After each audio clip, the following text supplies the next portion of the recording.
gentlemen, please make your way to your seats. The conference is about to commence. Thank you.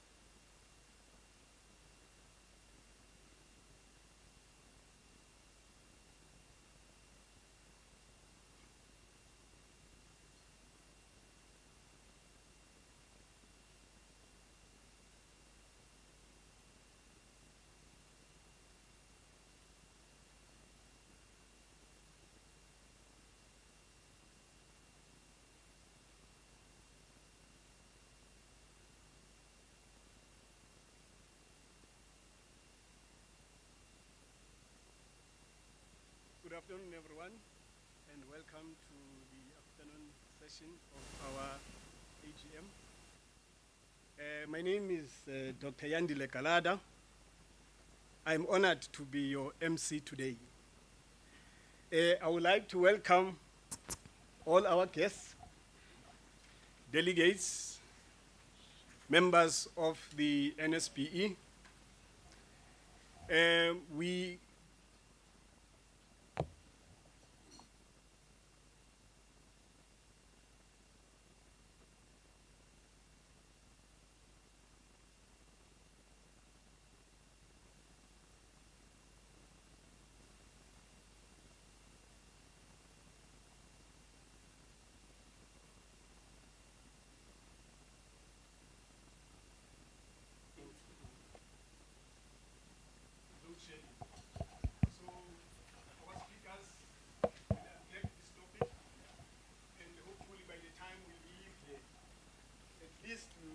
Understanding of Transnet, of Eskom's role.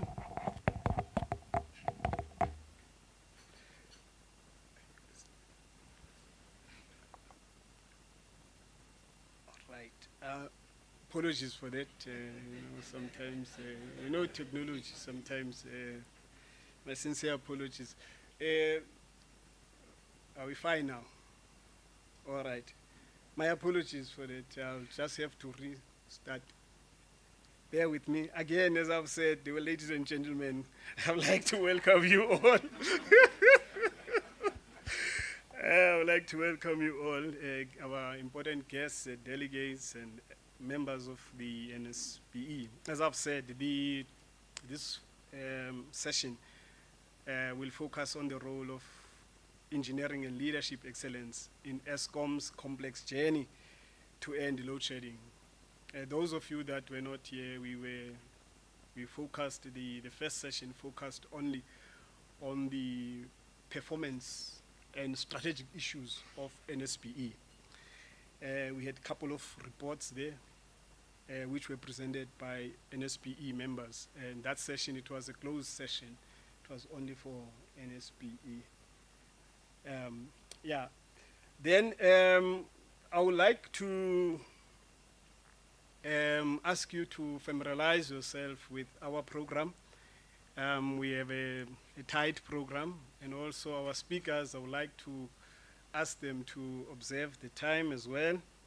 We have a monitor here, which we are using to time, so we will be timing you. Please bear with us. We are going to start this program by, opening remarks from Mr. Mdumlaba, who is the president of the NSPE, followed by Mr. Tato Selibucho, who is the NSPE Western Cape chairman. He will be touching the professional development program. Thereafter, we'll have ECSA CEO, Dr. Bridget Ssamula, and we will have Black Business Council representative, represented by Mr. Elias Monage. Thereafter, we'll have TETA CEO will also be coming in. And then our keynote address will be done by Mr. Dan Marokane from Eskom. He is a GEC. Thereafter, we'll have the Excellence Awards. After that, we will sign the MOU between NSPE and TETA. Then we'll have our SG, Amanda, to do the vote of thanks and closure. So without wasting any of your time, allow me to call our President, Mr. Mdumlaba, to do the opening remarks. Let's give him a round of applause, ladies and gentlemen.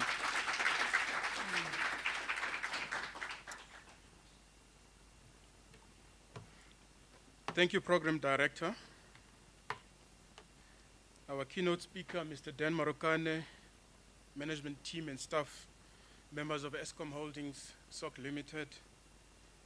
Our guest speakers, Dr. Bridget Ssamula from ECSA, and then Mrs. Mapefo Eno Frempong from TITA, and Mr. Elias Monage from BBC. Our VIP guests, including the President of the South African Institute of Electrical Engineers, Mr. Pascal Motsoasele, the National Executive Committee of the National Society of Black Engineers present today, our past presidents, deputy presidents, and past NEC members who are here and joining us on the live stream, NSP members that are here now, ladies and gentlemen, good afternoon. I think we haven't had load shedding for, 5.5 months now, and we can see that, this horse is alive and kicking, and we are pleased to see this horse alive and kicking and kicking the megawatts into the grid. Last month, in an insightful, candid conversation, Chief Investment Officer, Mr. Nick Balkin, he sat down with the Chairman of Eskom, Mr. Dr. Nteto Nyati, and the discussion touched on Dr. Nyati's personal journey, his thought-provoking book called Betting on a Ducky, and the remarkable strides that Eskom has made since the appointment of the current board in September 2022. Our DP sits in that board, Lwazi Kokwana. And then following the appointment of the board in September 2022, we had an appointment of Head of Generation, Mr. Peggy Ngomalo is here with us today.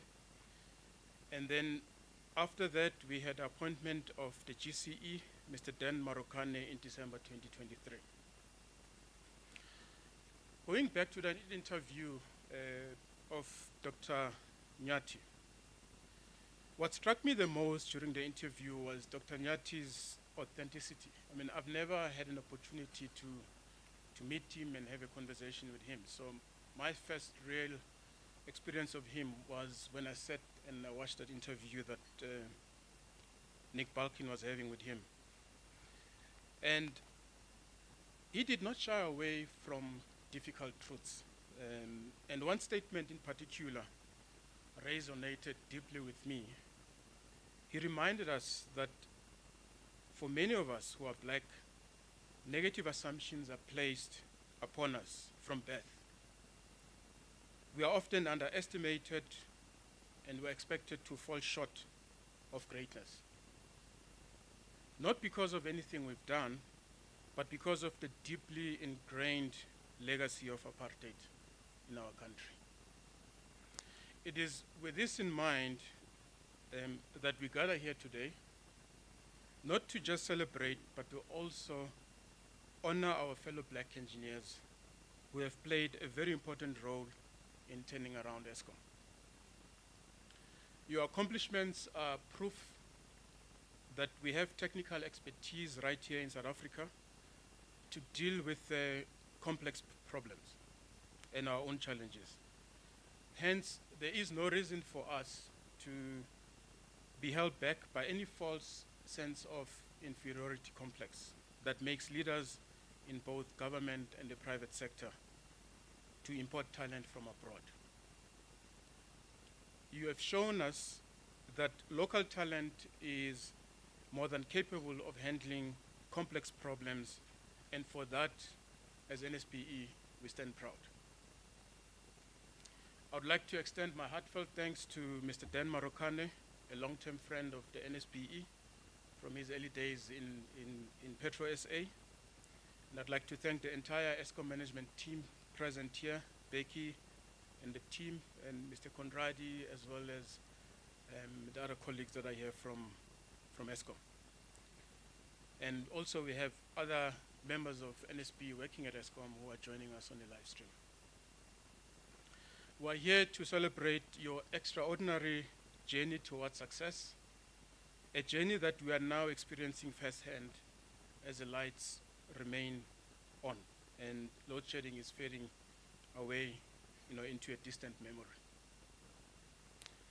This transformation has been driven by nothing but excellence in engineering at all levels, from the minister, the board, EXCO, the power stations are run by engineers. And we are proud that Eskom's leadership, and the country's leadership has seen as engineering intensive operation. And as engineers in NSBE, we don't take this achievement lightly. And for those of you who may not be familiar with whose NSBE is, allow me to provide some context in terms of who we are. Founded in 1995 at the University of KwaZulu-Natal, the NS has grown from strength to strength, establishing a national footprint, authentic voice, and an advocacy group for black engineers in South Africa. We are a non-profit and a non-racial organization. That's why Conradi is here today. We've invited him. We've accepted his invite, so he's sitting among us. And we'll give him membership, of course. So our mission is to transform the engineering profession by ensuring full participation of black engineers in the mainstream economy of South Africa. Our work aims to contribute wealth creation and distribution for the benefit of the communities where we come from. I grew up in the township in Phosphorus. I'm an engineer today because I saw a black engineer, someone who looked like me, who came to my school and told me about engineering.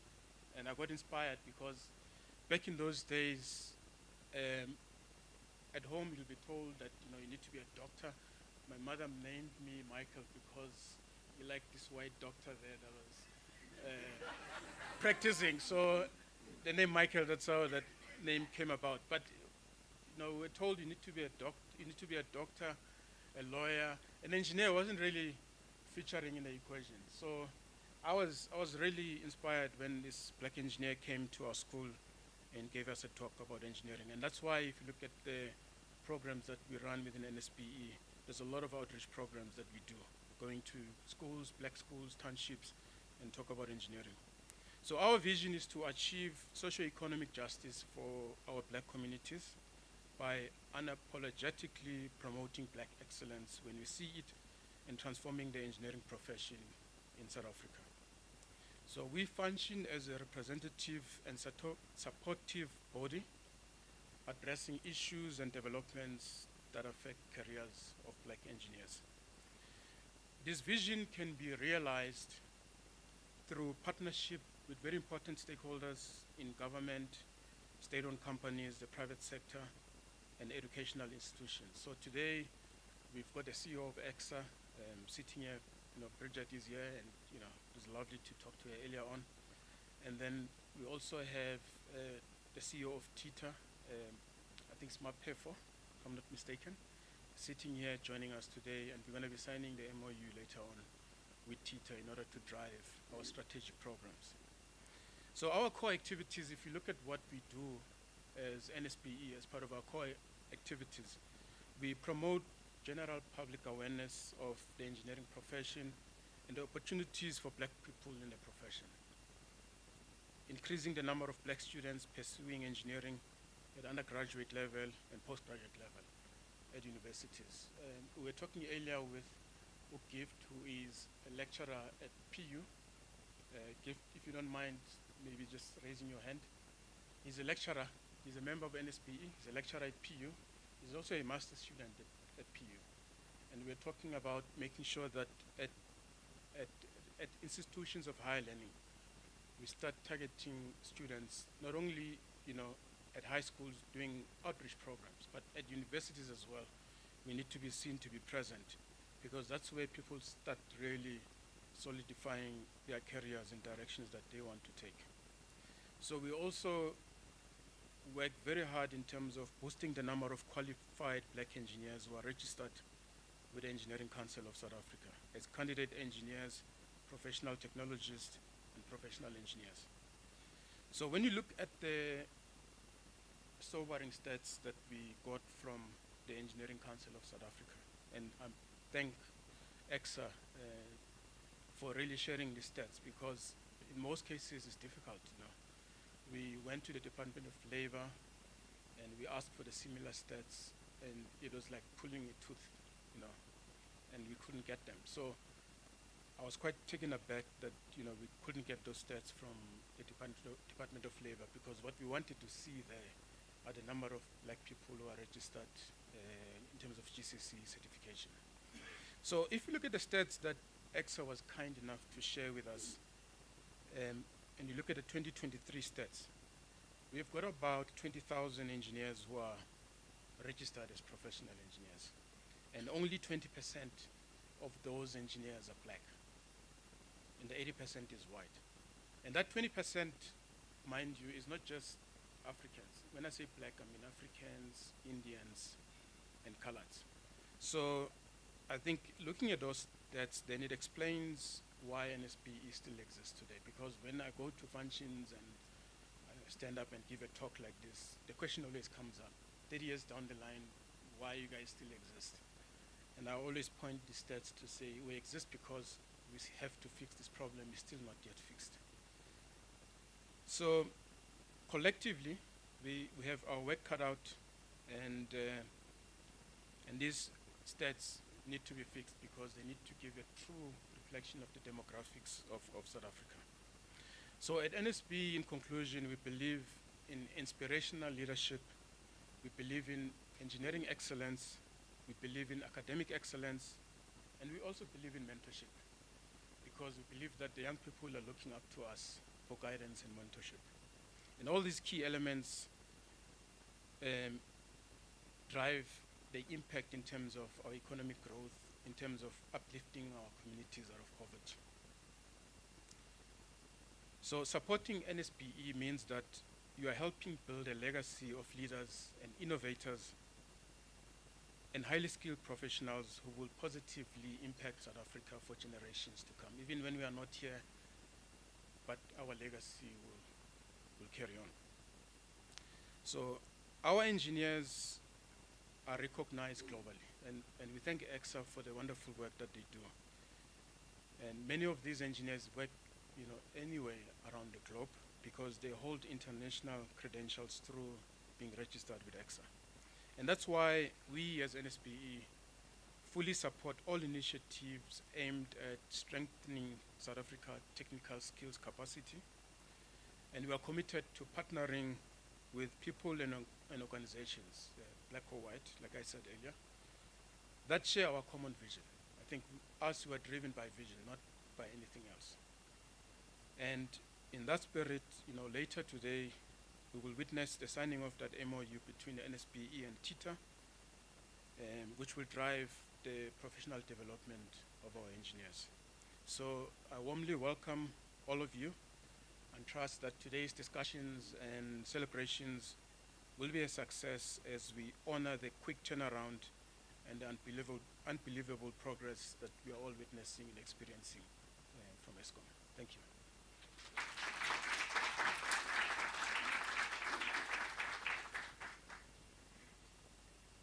Thank you very much, Mr. Mlaba, for your report. Ladies and gentlemen, let's give him again a round of applause.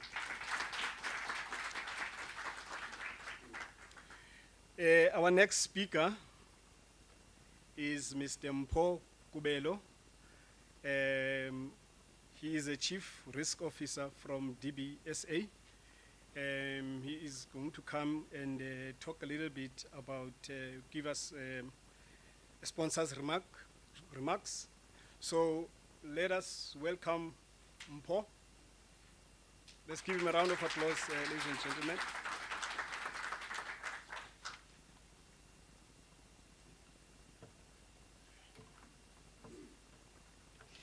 No, thank you. Thank you very much, MC and Project Director. President, I feel like I should make a confession. I should make a confession that I am a backsliding engineer myself. So maybe I'm one of those that contributes to your stats, that we're not seeing too many people becoming professional engineers in there. But I must also say that it gives me immense pride, GCE, to see what engineers have done at Eskom. I really think, as a non-practicing engineer, you really feel very proud to see what those that stayed the course in their profession have managed to achieve in Tate Nxumalo. It's really been a pleasure. Let me start by acknowledging all those that are present here, specifically Mr. Mlaba, the President of the NSBE, Ms. Dr. Ssamula, the CEO of ECSA, Tate Marokane, the Group Chief Executive of Eskom, Mr. Monage, the President of the Black Business Council. The Development Bank of Southern Africa is a state-owned entity. We are a bank that is 100% owned by the Republic of South Africa. Our shareholder ministry is the National Treasury. Our mandate is to invest in infrastructure. So what we do is we play in the full scope of the infrastructure value chain, starting from planning right up to maintenance and operations. So that makes us unique in the finance world in that we don't just provide money for infrastructure development. We also assist with planning of infrastructure, preparation of infrastructure projects, financing, build, ops and maintenance of infrastructure. So that's the breadth within which the Development Bank of South Africa has played. We primarily operate within South Africa. Our mandate says that says a minimum of 60% of our investments should be in South Africa. The other 40% can be outside South Africa in the sub-Saharan continent. The thing stands now, 70% of our investments are in South Africa and 30% sits outside South Africa, split between the SADC region and the rest of the continent. We have been a major player within the energy space, particularly. Outside of the municipalities, energy is the second largest portfolio within the bank's loan book. We have a very long-standing relationship with Eskom. I must say, CG, that as the Chief Risk Officer of the DBSA, the turnaround that we see at Eskom makes me sleep at night, because Eskom is the second biggest loan that I have in my loan book, so I'm able to sleep.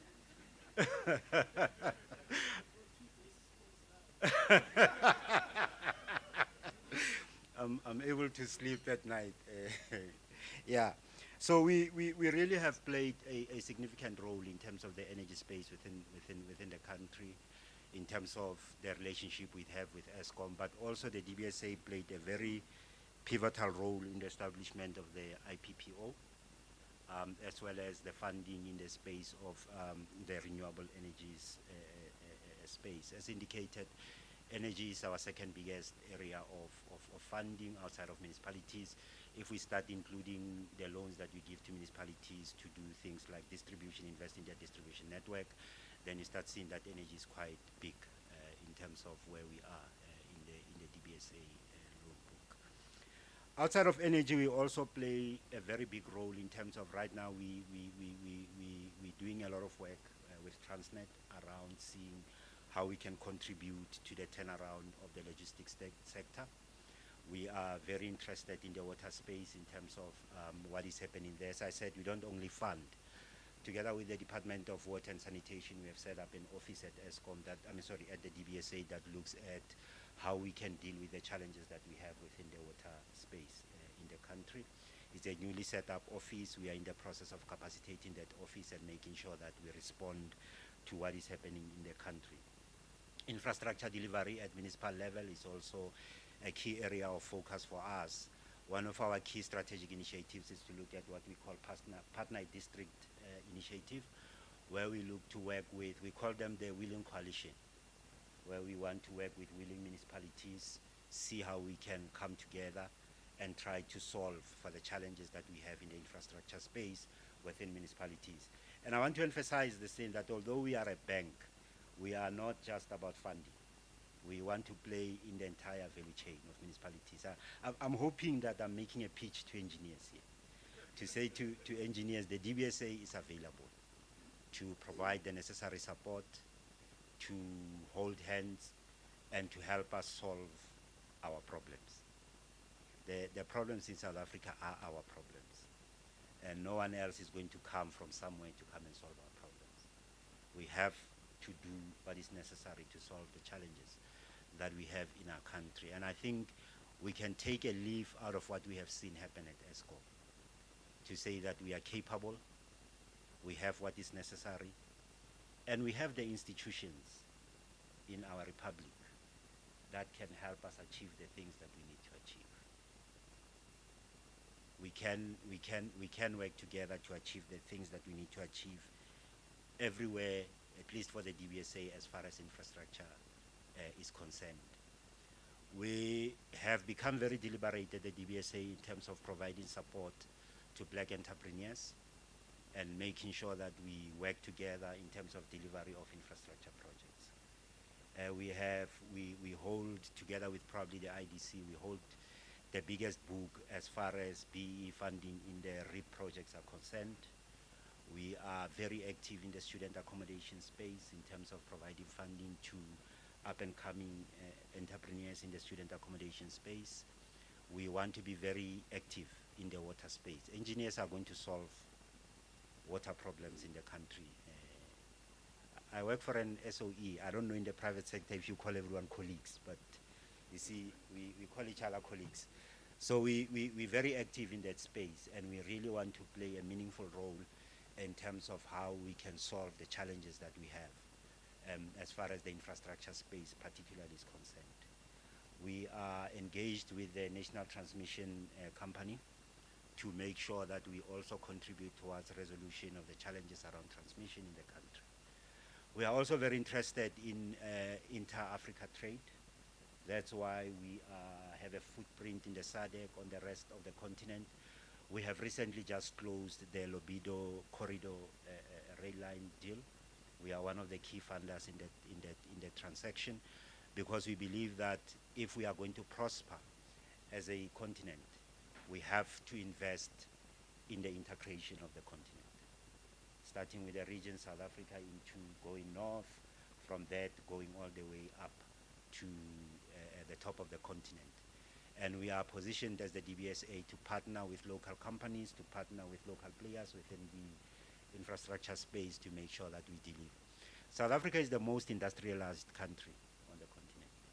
So if there's any country that stands to benefit from inter-Africa trade, probably South Africa is best positioned to benefit from there. And we stand prepared as the DBSA, given the mandate that we have, what we invest in, the partnerships that we have built to deliver on that. So Chair, Mr. President, we're really glad to see the work that you do in the organization. When you started the NSBE, when the NSBE started, I was I don't know whether to say a first-year student or a pre-university student. For those that comes from that university in Braamfontein, there's something there that's called PBS. I used to be in PBS, so I was doing PBS when this journey started. And I think you have done a very good job in terms of selling the engineering profession to young black people. Now the question is, how do you retain them in the profession? And how do you make sure that they remain in the profession, and that they contribute towards dealing with the challenges and the problems that we have in our country? It is not an impossible task. It's not an impossible task. So with those few words, really, I would like to appreciate particularly the work that has been done by the management at Eskom, particularly in Tate Nxumalo. You know, we celebrate you in that. We really do.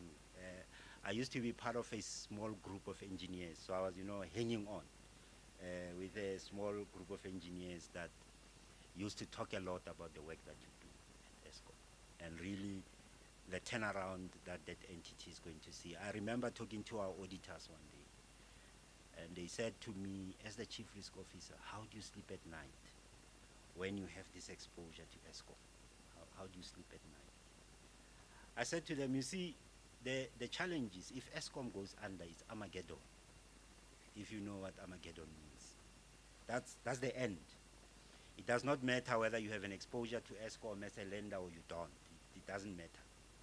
In the end, if Eskom goes under, it's Armageddon. All of us might just pack up our bags, try to find second passports and go somewhere else. So we are very grateful for the work that has been done. We cannot overemphasize that. And we really are standing in the stands and cheering you on. And as the DBSA, we are prepared to come to the party. The issue of basis points, GCE, is beyond my pay grade, so I can't say very much about that. I just manage risk for the organization. So the person that was supposed to give this speech here maybe would be the right person to have, which is the CEO of the DBSA. But really, it's quite encouraging to see what has been achieved at Eskom. It's quite encouraging to see what happens when we put our shoulders to the task and we say it is not impossible. We are well trained, we are well equipped, we have the necessary experience. And I know what the president means when he says when you walk into the room, the first thing is that you have to prove yourself before you are recognized and your skills are recognized. But I'm sure amongst us, we know what we can do. And we know that we are capable. And there are institutions that stand ready to provide support to the work that needs to be done in order for us to get South Africa going and to solve the challenges that we have, be it in logistics, transportation, water and sanitation, healthcare, wherever. The DBSA plays in all of those spaces in terms of provision of infrastructure, both from a planning, project preparation, funding, maintenance, operations. We do all of those things. Being engineers, when we say we offer build O&M, it doesn't mean we have a soldier of engineers here that will go and build a building somewhere. We work a lot with engineering firms in the country in terms of using them as our delivery agents for the work that we do. As well as in the O&M space, we do that as well in terms of working with engineering firms to deliver the work that we do. So you must be able to approach the DBSA and say, this is what I do, these are the projects that we work on, and this is the work that we'd like to partner the DBSA in doing.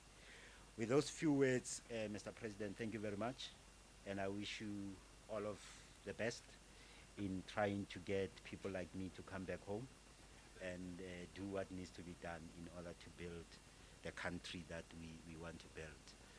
We say at the DBSA that our mission is to bend the arc of history and to build a prosperous region for all of her people. That's what drives us, and that's what makes us wake up in the morning and come to work, because we want to bend the arc of history and we want to build a prosperous region. And in order for us to be able to build a prosperous region, we need skilled, we need committed individuals, organizations that are going to do the work on the ground, that understands it better than we do. Thank you very much. Thank you.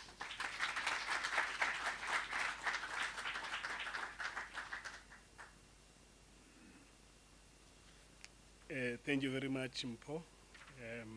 Also, thank you for reminding us that our problems, our South African problems, are our problems.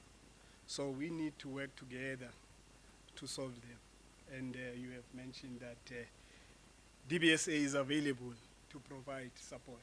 So again, it's in our hands to ensure that we do identify South African problems and work together to solve them. Now, thank you very much.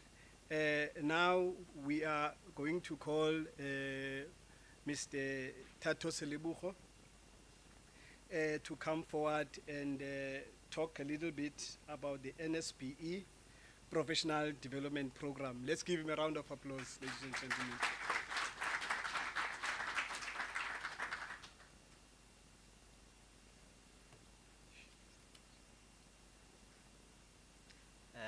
Good day to everyone, honorable guests, esteemed colleagues, distinguished speakers, and dear NSBE members. It gives me great pleasure to talk to you about the NSBE Engineering Development Program. So another head I wear at NSBE, I'm the chairperson of the professional portfolio, in addition to being the chairperson of the Western Cape branch.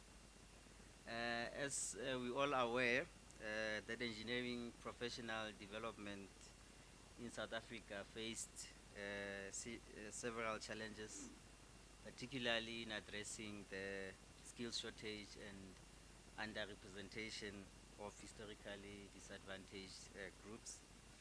The apartheid regime discriminatory policies left a legacy of unequal access to education and professional opportunities, so leading to a shortage of qualified black engineers and women engineers in the field. Numbers don't lie, as the president did share the stats. It doesn't look that good.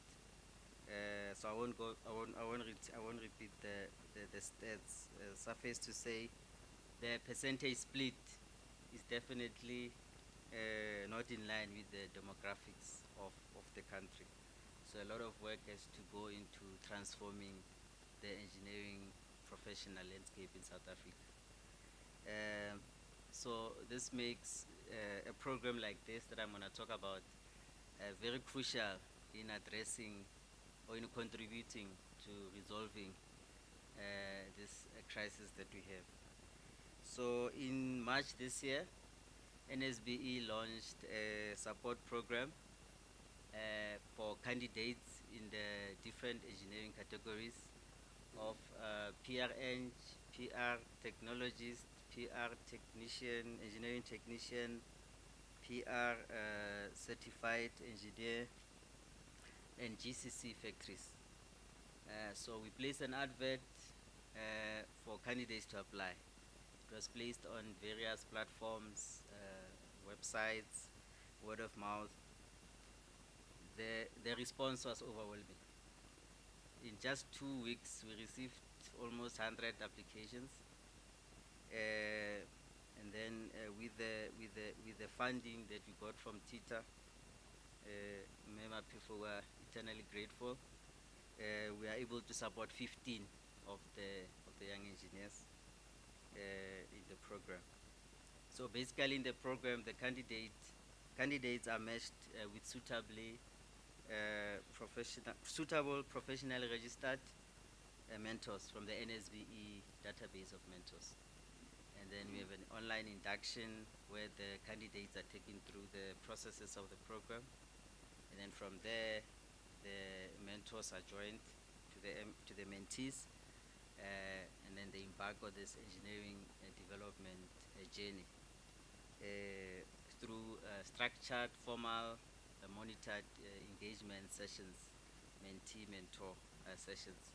So ultimately, hopefully, the candidates will be passed out, declared a professional, and have their PR or GCC. So in conclusion, yeah, we have a program. The support program has gotten to a good start. We're excited about the program, but we are more excited about the future because we see this program as growing. So we see it growing so it can cater for more candidates than we are catering now. Yeah, thank you very much.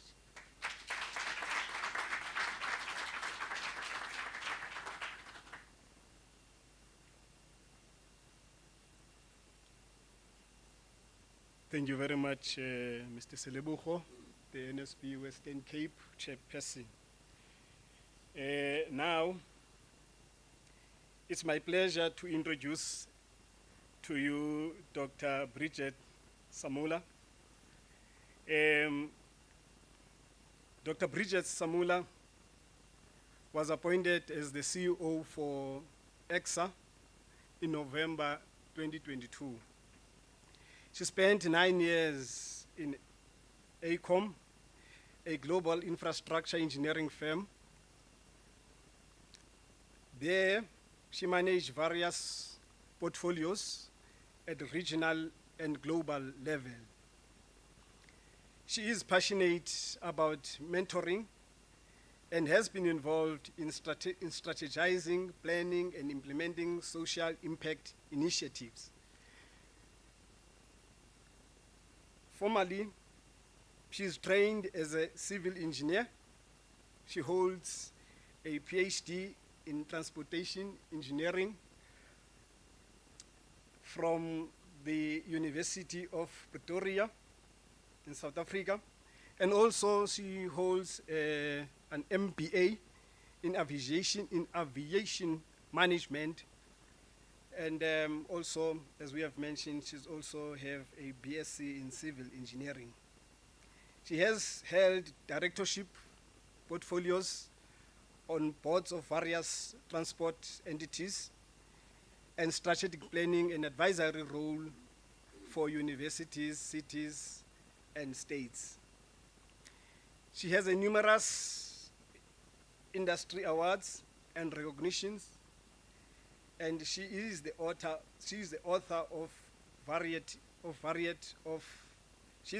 of peer-reviewed conference papers and mainstream articles in the field of aviation in Africa. She has also been involved in quite a number of projects, counting the few: Gauteng Transport Master Plan project. She has also been involved in review of Motolo Corridor rail feasibility study for Aerotropolis development concept. Okay. Okay.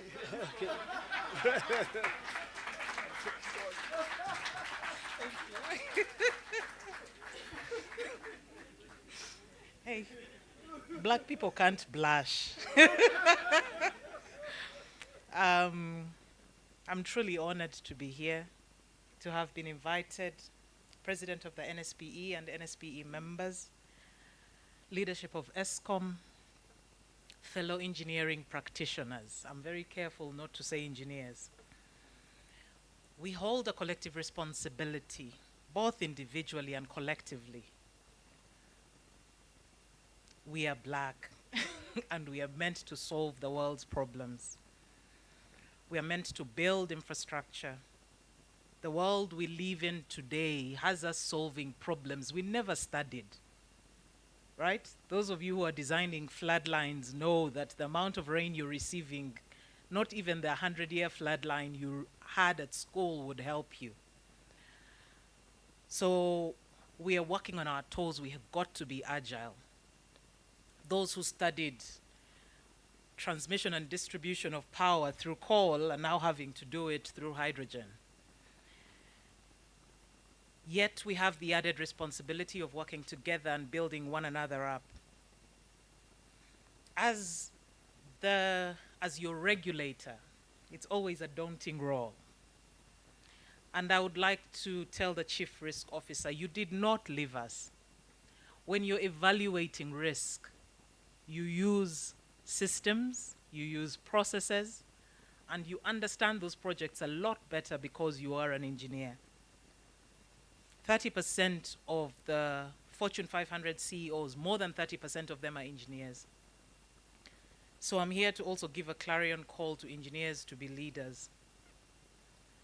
Mostly because you have a unique ability to see, understand, and solve problems in a way that nobody else does. We naturally think 10 steps ahead, 20 years ahead, because the liability we have on projects is not just today. I remember I was talking to lawyers and accountants and I was saying, we're not the same. My liability will live for a long time. If in year 29 what I designed failed, there can still be a complaint lodged in Engineering Council of South Africa. So we have a responsibility that goes beyond what most other disciplines are able to do. So the responsibility that I have within Engineering Council South Africa, number one, is to build credibility. When I joined, those boxes in which people were submitting their forms, application forms had to go.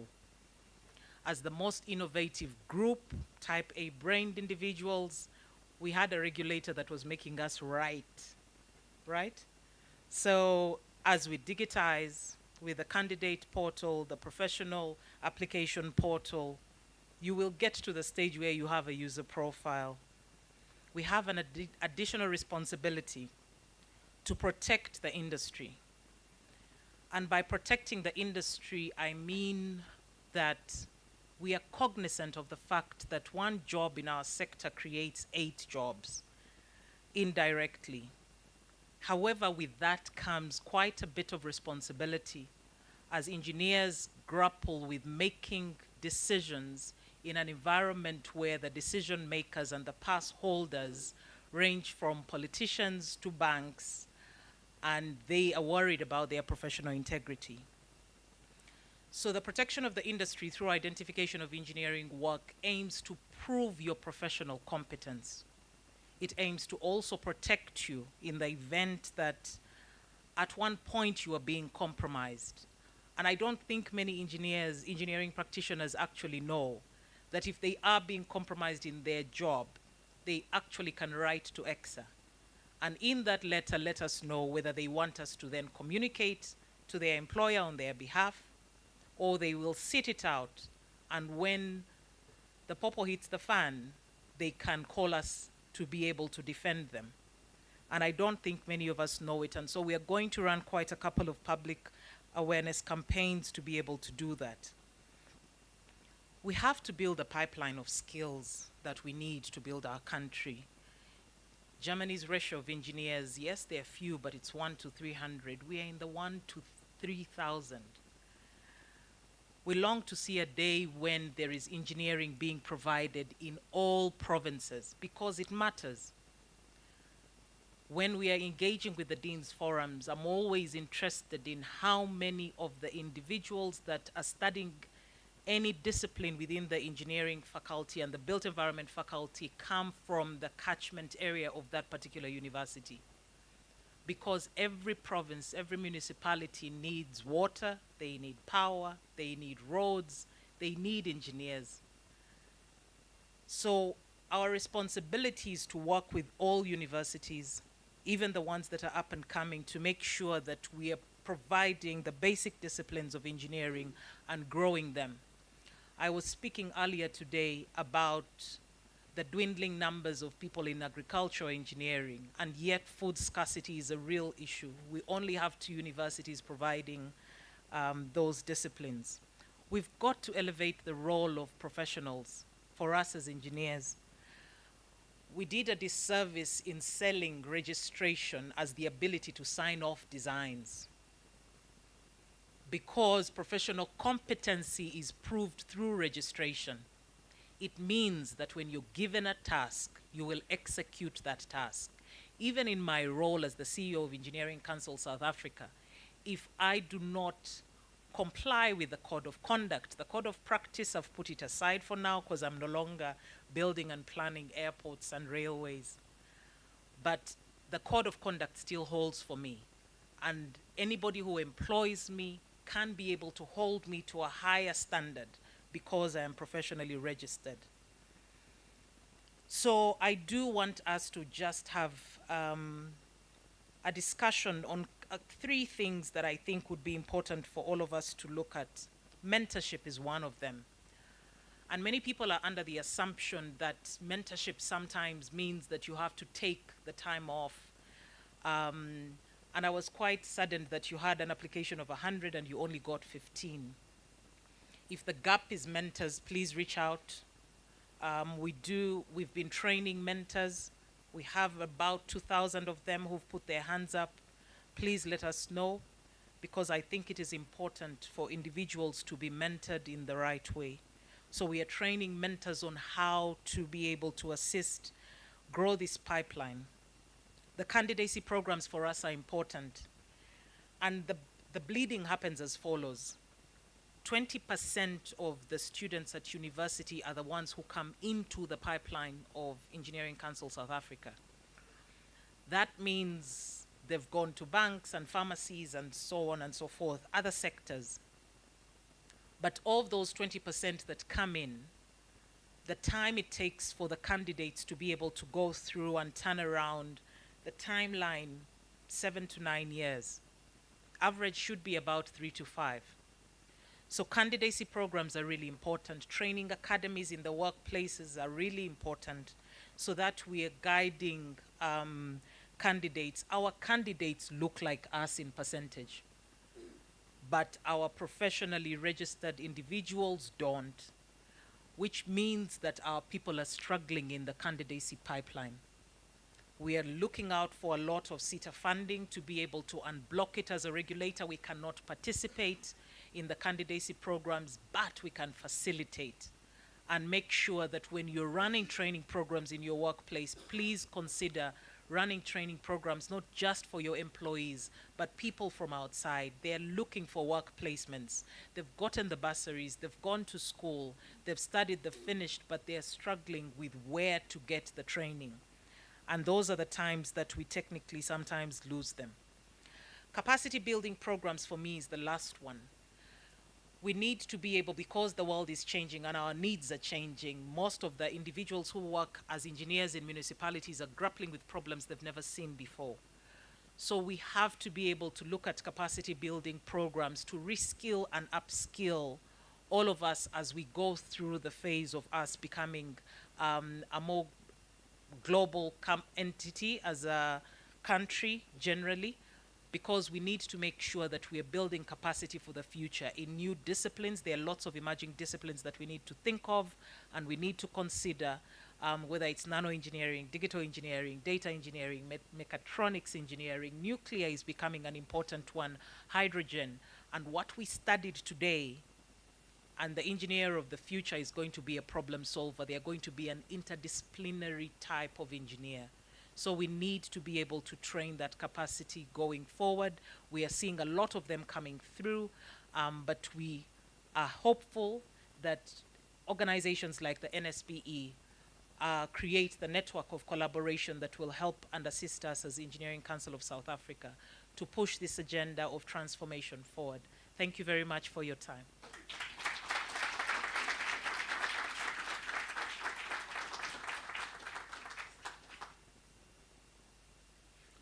Thank you very much, Doc. Now what we'll do, if it's okay with the organizers, I will open a round of questions, one, and then thereafter we'll move to the next speaker. We'll start it late. We'll do it at the end, okay.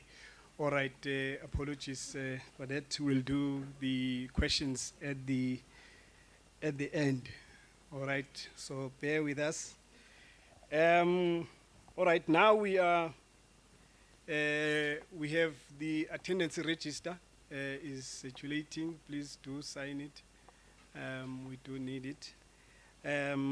Now we are going to call our next speaker, Mr. Elias Monage from the Black Business Council, to give us remarks or his speech. But I'm also going to ask the organizers to post the bios. They will post the bios in the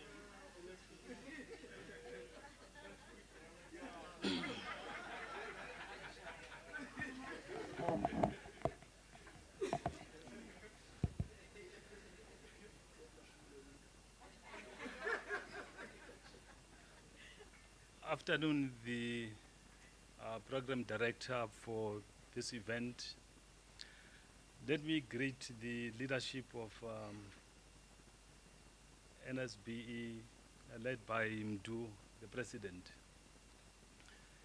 And let me further extend the to the leadership of Eskom, led by the group CEO, Dan, and Beggy, and other colleagues, let alone, again, the CEO of ECSA, for delivering the remarks in terms of the engineering issues that we're faced with. And also let me extend my appreciation to Ausma Pifo for later going then to deal with the relationship between the two organizations. And I think, and furthermore, let me also acknowledge the members of your organization, MDU, and even the sponsor, DBSA. One of the things that we should not celebrate MDU is as if we're not yet out of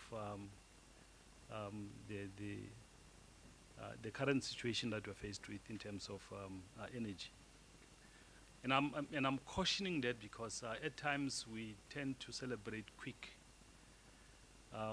We are still having a long way to go. And I'll tell you why I'm saying we still have a long way to go. To date, none of us in the public gallery, we are embracing and acknowledging the role that the black excellence or black engineers they've played in bringing where we are today. I'm saying there is that silent in the public gallery. When the entire staff of Eskom were under siege, everyone, I mean, we had a variety and various energy experts that every time they were giving an opinion, and most of them, they were wise defending and protecting their own. And today, black excellence, they are excelling in delivering energy or electricity to our people, and black people are silent.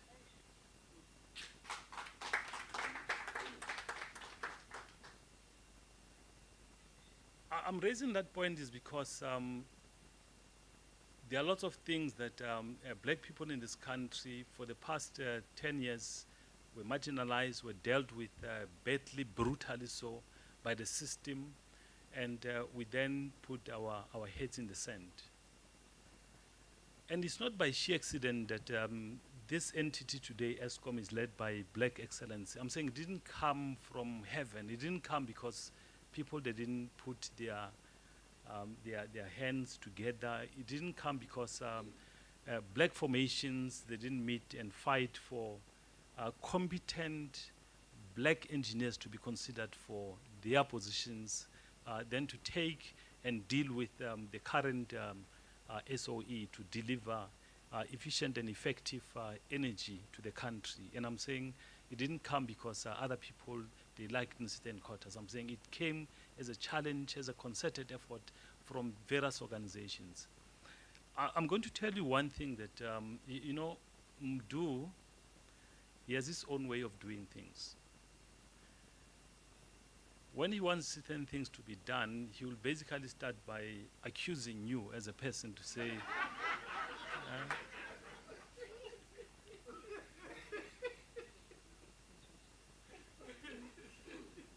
and I'm raising that point is because, you know, when the group CEO of Eskom, during the tenure of Director, he basically said this horse is gone, it's finished, isn't it?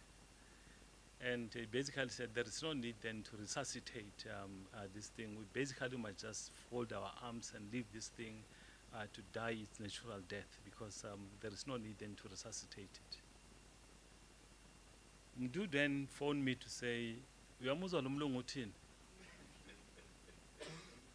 I then said to Mdu, what do you expect me to say? He said, you are not just going to keep quiet on this thing. You need then to say something. And indeed, we started making noise. It took long. It was not an easy ride. And fast forward, the appointments of number of people then came to the fore. And again, it was not a silent and a smooth sailing.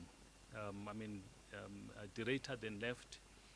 And the appointment of Dan, again, Dan, it didn't come easy, as you're aware. I mean, we went back and forth, and back. And I'll tell you why I'm telling you this story is because when finally the cabinet decided to confirm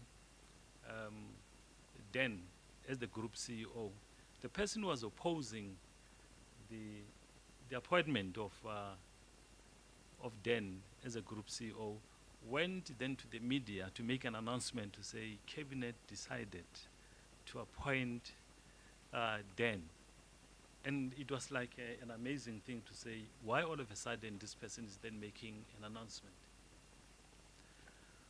I'm raising that point is because in the absence of a concerted and focused battles that we are going to find down the road, those who will be opposing that transition later will be the one that will be glorified to say they have done a good job in the appointment of individuals, particularly the engineers, because all of us were sleeping, all of us were not on certain intervals taking the public podium and saying this is what we are doing without fear and favor from anyone. And I'm making a clarion call to all of you that we need them to remain vigilant. We need them to remain focused in terms of embracing and supporting our black engineers so that they can then take their rightful place in turning things around in this country. That's the point that I'm making.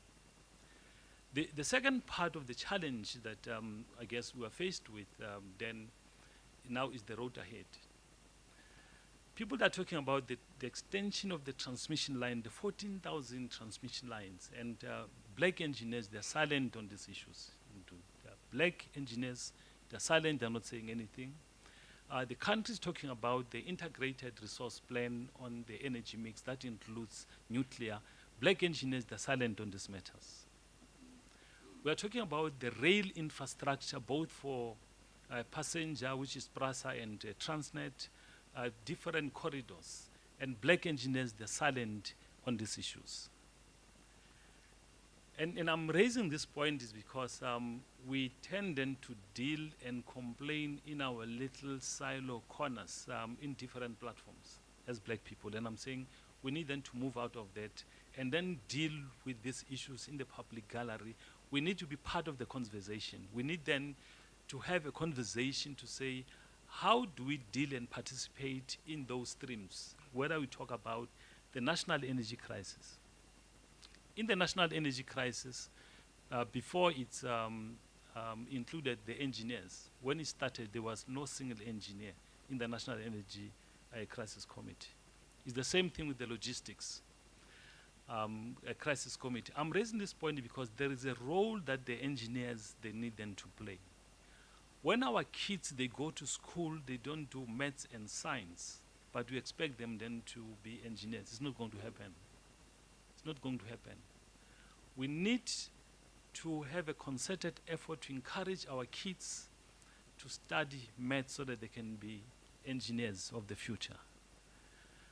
Now, the other component that we need then to look at is the, what I call it, alignment, complementarity between various institutions. We cannot then talk about academic institutions, faculty of engineering across universities.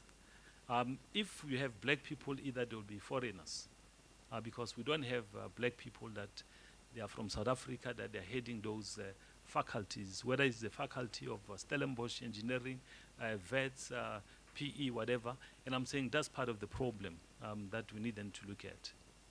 And I'm making that clarion call to say we cannot then talk about the integration and alignment and complementarity if those institutions, they remain to be run and controlled by people that they don't have a vested interest of this country. We need them to change that patterns of doing things from various institutions and Finally, we need then to talk about the alignment and relationship with industries. Whether it's the industry of metal and engineering, whether it's the industry that deals with rail infrastructure or energy, there must be a synergy and complementarity between those institutions. I'm raising this point is because we cannot then talk about development and infrastructure in the country and in the continent, but we then leave majority of the people which are black, which understand what is important, the importance of transportation, the movement of people from here to Cairo, the movement from here to Mozambique to Zimbabwe. We are not going to rely on trucks and buses. We need then to have a rail system. And engineers, they have a role then to play, including even financial institutions. DBSA, as an institution that is locally or state-owned by South Africans, we need then to see that complementarity in terms of funding and access to markets, where we then bring black engineers then to do meaningful things for the country, for the continent, and for the region. The last thing for me, colleagues, is around dealing with various institutions. You talk about BRICS energy work stream. We talk about the infrastructure within the BRICS, within the continent. We need then to say, where then do we plug in Eskom? How then do we deal with that interrelation of Eskom providing electricity in SADC and in the continent? How then do we do it with the complementarity between Eskom and other similar institutions? Zimbabwe, they have a problem. Mozambique, they have a problem. Zambia, they have a problem. How then do we deal with that connectivity and interrelation within our region and within the continent? I'm saying that's where we need also then to look at bringing excellence and talent and enhance it within the region and the continent. And my parting remarks is that your organization need then to sharpen its pencils and then look at participation in various areas. One, we need then to see black engineers participating in the energy work stream of BRICS. We want then to see black engineers participating in NICOM, the National Energy Crisis.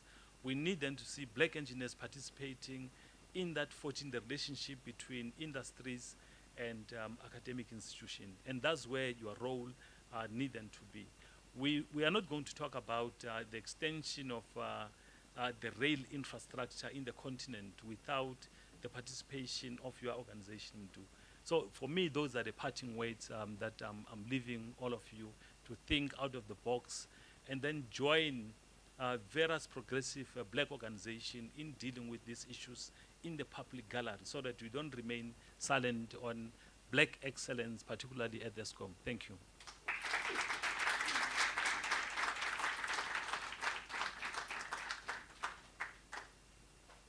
Thank you very much, Mr. Monage, for your remarks. Now we are going to call the Transport Education Training Authority, TITA, CEO, to come forward and give us the remarks. Thank you.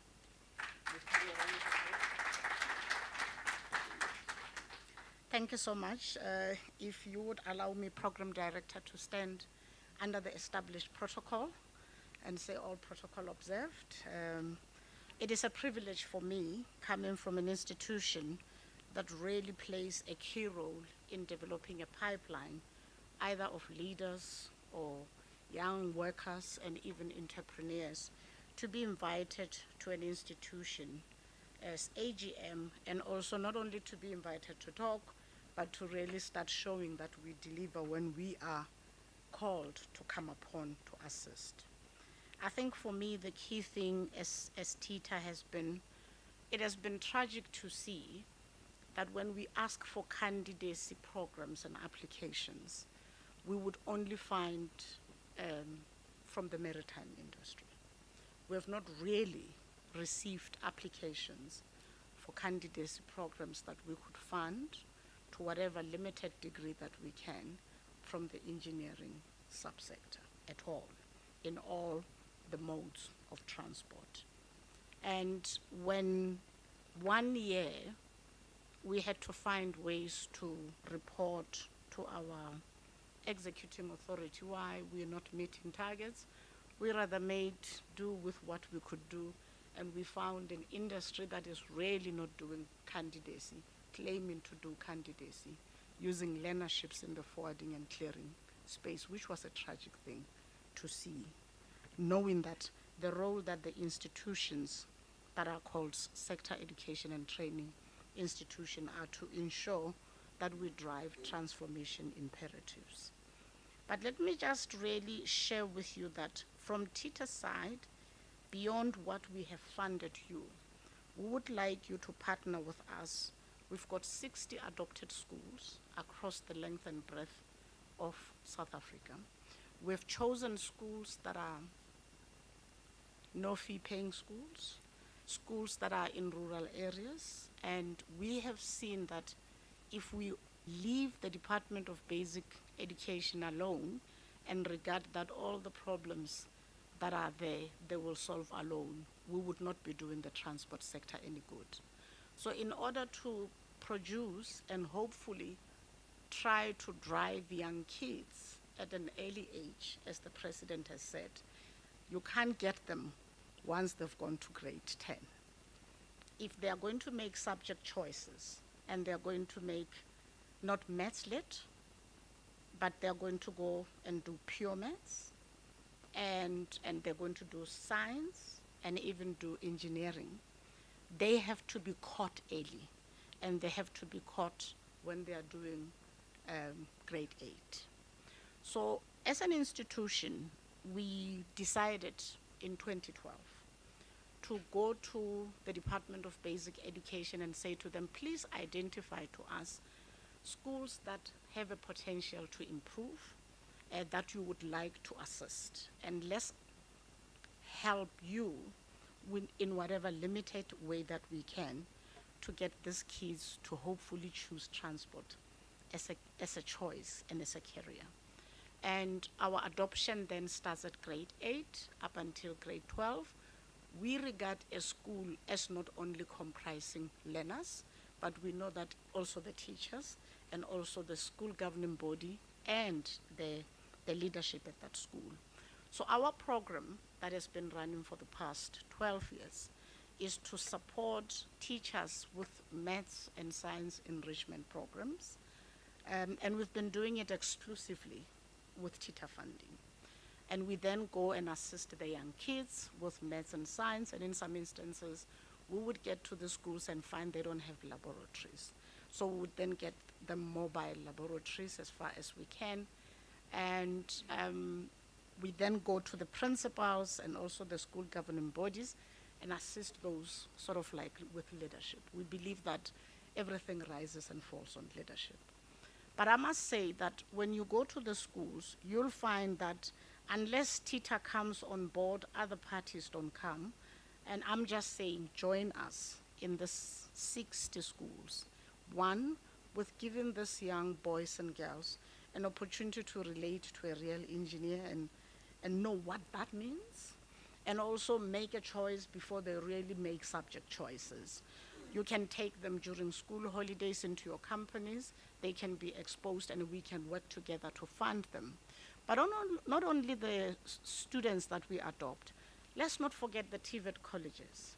You know, TVET college lecturers are supposed to teach things theoretically. Some of them have never been exposed to the transport sector at all. And we're always seeking ways in which we can take TVET lecturers to workplaces in order for them to really not just become theoretical as they always do. Because unless we give the technical and vocational exposure that they need, we'll continue to not produce the numbers, and your figures will not change. Your 20% of black people are not going to change unless you really take a concerted effort. Beyond those that are already adopted, we also have students that we fund that are university students, some of them are doing engineering. We are looking for workplaces for this and mentors for this engineers and workplaces that would have to assist them so that if they need workplace experience, they can be exposed to those. I think we can go beyond the program we are funding and really just broaden the scope to address the problems that you have all identified. I think for us, coming today and responding to your request to partner with you, we regarded it as something that really is close to our vision as an institution, because we believe you can only support and empower the next generation of young professionals in the transport sector by working with those that have gone ahead of them and those that have got experience. Our goal, therefore, is a simple goal, but it is a profound goal. We want to bridge the gap between theory and between practice. We also want to bridge the gap between those students that when matric results are published, we get excited, they got distinctions, but we all know that when you get to university, you can get lost. In the freedom at university, nobody is holding your hand, you are now on your own. And I do believe that those that we even lose after they've gotten good results in the first year, in the second year at university, are the ones that we shouldn't lose if we work together. It's even worse that kids that started grade 1 up until grade 12, we lose a lot of them along the way. But the ones that make it to grade 12, we lose them when they get to university. Worse, after university, we lose them when they can't get jobs and they end up doing different things than what they really have a passion for. So because we see that we can't do that alone, we're always seeking to work with other partners, and we are very glad that the National Society of Black Engineers has come forward to strike a partnership with us. We believe that at the heart of this collaboration, the plan is to have a comprehensive 3-year program which will be targeting final year university and TVET engineering students, and it is designed so that they can then be given support as they prepare to get into the transport sector. We believe that if we do it with you and many others that are out there, it will go a long way to make a difference. And maybe what the president was saying and what the CEO of ECSA was saying would be something that in the past 5 years we'll look back and say, but we're no longer facing that. We're now facing a new problem because we now have more people than maybe what we had planned to do. So we believe that if we do this program together with you, we'll address the critical skills shortage in our sector. We will promote innovation through diverse perspectives, but we'll also have role models for the next generation of Black engineers and strengthen the socio-economic of our communities. It always frustrates me when we look for partners and we look for experts. Let's suppose there's a new engineering occupation that is emerging in hydrogen. We are expected to come up with the ideas. We're not the experts. It amazes me how much people don't regard skills development as the pillar for development in this country. It is something that is given to people in HR. Let them figure it out. When we ask for people to come through, to assist us to define the new program content, learning program content for new occupations, we don't get the response that we are supposed to get. Then the ones that we believe are the experts define what works for them. And then when the occupation has been defined and the program has been delivered and the curriculum is there, then we are told there is a skills mismatch. We are told this is not what the industry needs. And I'm like, who has the answer as to what the industry needs? I have found that the problem lies with what the president said. If we sit in our little corners and we don't come forward and we don't get the courage to say, I'm going to stand for the sake of generations that are coming, you will find those that have found the way to work around skills development claim to be experts when they are not.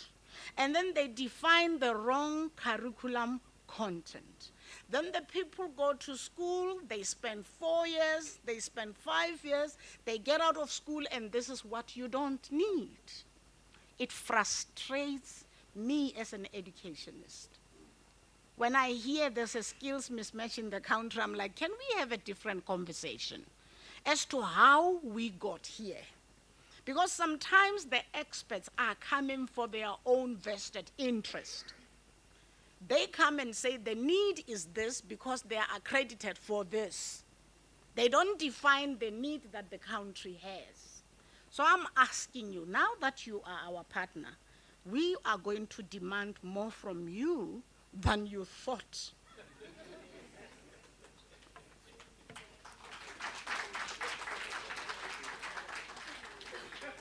And you can bet your dollar we're going to demand excellence. We're talking leadership pipeline and excellence. The second thing that frustrates me that I wish I will not see in our partnership, I have met a lot of engineers that would tell me, we have a problem in this area. They want to start a formation to address that constituency problem. So there'll be one for signal engineering. They want to do their own. Then there's payway, they want to do their own. Then there's pavement, they want to do. I'm like, excuse moi. Can you guys get the act going? Can you work together? Too many women formations, too many professional formations. So I'm glad you are that old as an institution. Because anytime they come to me and the team that is here knows, we're going to direct them back to you. And hopefully you have the capacity for them. Because when they come, we're going to say, no, we're not taking many formations. There is National Society of Black Engineers. Why can't you be a chapter there? Go and be a sub-chapter of whatever specialization that you want so that we can address the issues that we have. But thank you so much. With those, I would like to say, as we embark on this journey, I'm filled with optimism. This collaboration is more than a partnership. It is a commitment to excellence, diversity, and progress in engineering. And I do believe together we will build not just roads and bridges, but we will build pathways of success for the benefit of the Africans that depend on us. Let's leave this country better than the way we found it.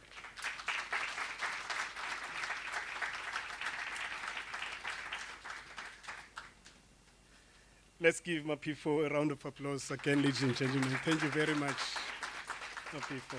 Thanks a lot. Now, we have come to the keynote address. So we are going to call Mr. Dan Morake to come forward and give us a keynote address. Yeah, okay.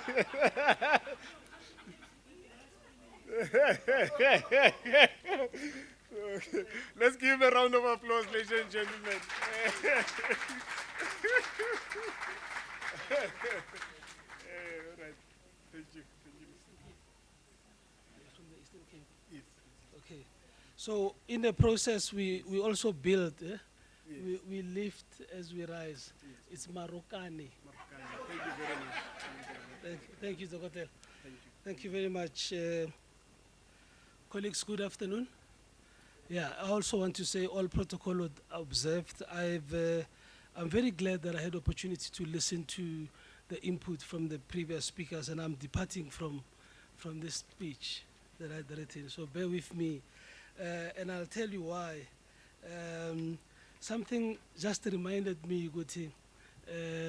You know, Utata Nelson Mandela, I used to watch how he got people to support his cause. He goes to Tunu, he invites them for lunch, he brings children, and when he finishes, he says, oh, they need schools, they need clinic, they need this, right at the end. I was checking with Becky that I'm beginning to feel uncomfortable where I was sitting because those programs that are unfunded, only 15 people, you know, that I just have a feeling, Becky, we're going to leave this place here completely pickpocketed. So I am so glad you are here with me because all I can say to add the pressure on you that when it comes to my level, me, I'll sign. So if it doesn't happen, it's not me, you know. So and I will explain to the board member as to what we have done, you know, the space for it to go. Yeah, that's. I do recall that this organization was launched in Durban. The formal launch was in Durban back in 2005 or 6, around then. The formal launch was one of the first conferences was there, and I have fond memories of attending that event. That was filled with black engineers who were very passionate but also patriotic and understood that our role is really beyond our narrow interest, and our role is also about changing society as we apply the trade. And I'm very happy to be back here and seeing that the society is still progressing along those lines and making strides. And perhaps it's also a reflection point for some of us to be saying, are we doing more to support you? As Elias said, you start by accusing people and then they move towards what you want them to do, and just bring us here, offers us the opportunity away from the noise to reflect on whether the ideals and the objective of the society, are they sufficiently served or sufficiently supported by those of us who have positions of authority to influence, and whether with resources or just through advocacy from a point. And tonight, this afternoon, I'm very comforted that I had an opportunity to reconnect with this. We as Eskom obviously have a high concentration of engineers. As Eskom, we role model the fact that there's black excellence, and we understand that much as we have temporary challenges, it will not be strategic for us to be consumed completely by the present without taking a strategic view of where we're going. And perhaps in that space, we'll actually be more encompassing of what we need to. Thomas, are you listening? Yeah, so Thomas, so we have to get back into that fold of doing more for society and for the discipline than we do for ourselves only. I was a bit late, and I apologize for that, but a very big milestone was reached this morning. Eskom and Sasol signed a memorandum of understanding to collectively look at the opportunities of furthering each entity's strategies with regards to gas and the use of gas. For us, is gas to power as a transitional source. For them, is a continuation of some of their operations, but it's also about providing a solution for the intensive gas users within the country. I'm mentioning this because when you go back and look at what has changed fundamentally in the two organizations, is that they are led by engineers who are black, who understood and fully understand the importance of us as corporate citizens to solve the country's problems. And today we spent time, and the many journalists who were in there just could not understand, why are you doing this? And I had to keep on saying, we're doing this because our own corporate strategy aligns with what we are doing, and so that's Sasol's one. But more importantly, we are resolving an energy issue from a gas perspective for the country. And it looked almost unusual that organizations of this magnitude that have had strategies and worked separately before could actually come for something that is for the good of the country. And it's all about leadership. It's about leadership. This could have been done 3 years ago, could have been done 5 years ago. It's only been done now, and you just have to ask yourself as to what has changed. And I leave it there.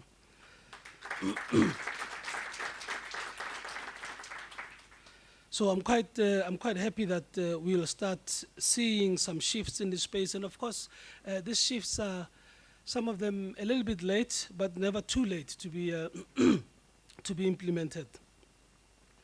For me, looking at the theme for the session today, I thought one other aspect that we perhaps need to lift up is our own contribution as Eskom towards training, development, capacity building for the country. And it really starts off from dealing with primary school, middle school, high school students. Next week, as a matter of fact, we are going into our flagship program of Eskom Expo for Young Scientists. These programs have, over a number of years, produced some of our best brains from an engineering perspective. Despite our challenges financially as Eskom, we have maintained the momentum in ensuring that the regional programs do progress, leading up to the national event that takes place next year. The challenge that I had today is for us to really start focusing on how much retention do we have of the students as they come through the pipeline. And it also speaks to, how do we keep capacity for the country beyond just our narrow interests? How do we collaborate with others for us to ensure that we can expand our capacity for building skills? And it takes a little bit of effort beyond just all of us doing our duties on a daily basis, but understanding that that 10% more of our time that we spend is actually very meaningful for contribution towards the goodness of society and developing the right skills, skills that are generally behind driving the development of nations that are doing very well. And so we need to embrace that. And I think partners in us as Eskom, we will look deeply and do reflections around, how are we capacitating the country, and specifically, how are we capacitating the country in a manner that also breaks social barriers that are part of our historical legacies in the process. And we're not apologetic about it, so we'll have to do that. And welcome to the beginning of a new relationship with us, and a revived relationship as it is. This is on top of the fact that following the speech by me, Mapefo, I can only assume that you are actually going to put application forms for NSBE at her offices, so that the various people who are looking for streams must just sign up there rather than create new elements. Yeah. I was asked to talk about the role of leadership in as far as the turnaround of Eskom is concerned. And I need to locate this within the context of what really transpired from 2023 prior to my return to the business. We have repeatedly emphasized the point that the outcome that we are seeing at Eskom is not a miracle. People, instead of saying, using headlines, this is a miraculous turnaround. Now, engineers, we know that nothing can be miraculous. The laws of physics are very straightforward. You can find the basis in what is happening now by going back to the genesis of interventions that have been undertaken. And colleagues, this is very important. The generation recovery plan is really what is behind what you are seeing. That recovery plan, conceptualized in 2023, March or so, entailed a sit-down of this nature of technical people that are running the power stations together and under the leadership of a board to really look at what is paining us, what are big offenders, bad actors, how do we make shifts as quickly as possible to get the results that we want to see, and what are the enabling conditions that we need to create for us to get there. Very straightforward, and many of you in this room will understand it. It's very basic stuff for engineering trained minds. It's very basic stuff, but this is what it required. Why did it happen at that point? It happened at that point because for the very first time, after a very long period, the board of Eskom was comprised of the right skills mix, and it had appropriate number of engineers who were able to understand the challenges of this big engineering entity. And it is really from that point that you can start seeing, when you have the right leadership at the right level within organizations, you start relating to the challenges that you have in a different manner, and you can start thinking about very pragmatic steps to identify solutions and have the discipline to execute. And Lwazi sits here very humbly at the corner, the vice president or deputy president of vice. No, I had they call Paul Mashitile vice last week, and I thought something changed. You go down as a deputy, you come back as a vice. Yeah. So you show the DP this video clip. I'm gonna take it. Yeah. So it's really the cohort of the board that Lwazi sits in that began to really look at the problems that were quite serious, but in a manner that was pragmatic from an engineering solution point of view. Aided, of course, and with the right input of the technical staff members that we have that are engineers themselves, majority of them that are sitting at the power stations. And the next big step being the execution of that plan, which is what Becky came in to take it up with his operational experience and his people leading abilities to start driving disciplined execution of that plan. So there is nothing miraculous, there's nothing all of a sudden that happened with what you are seeing now.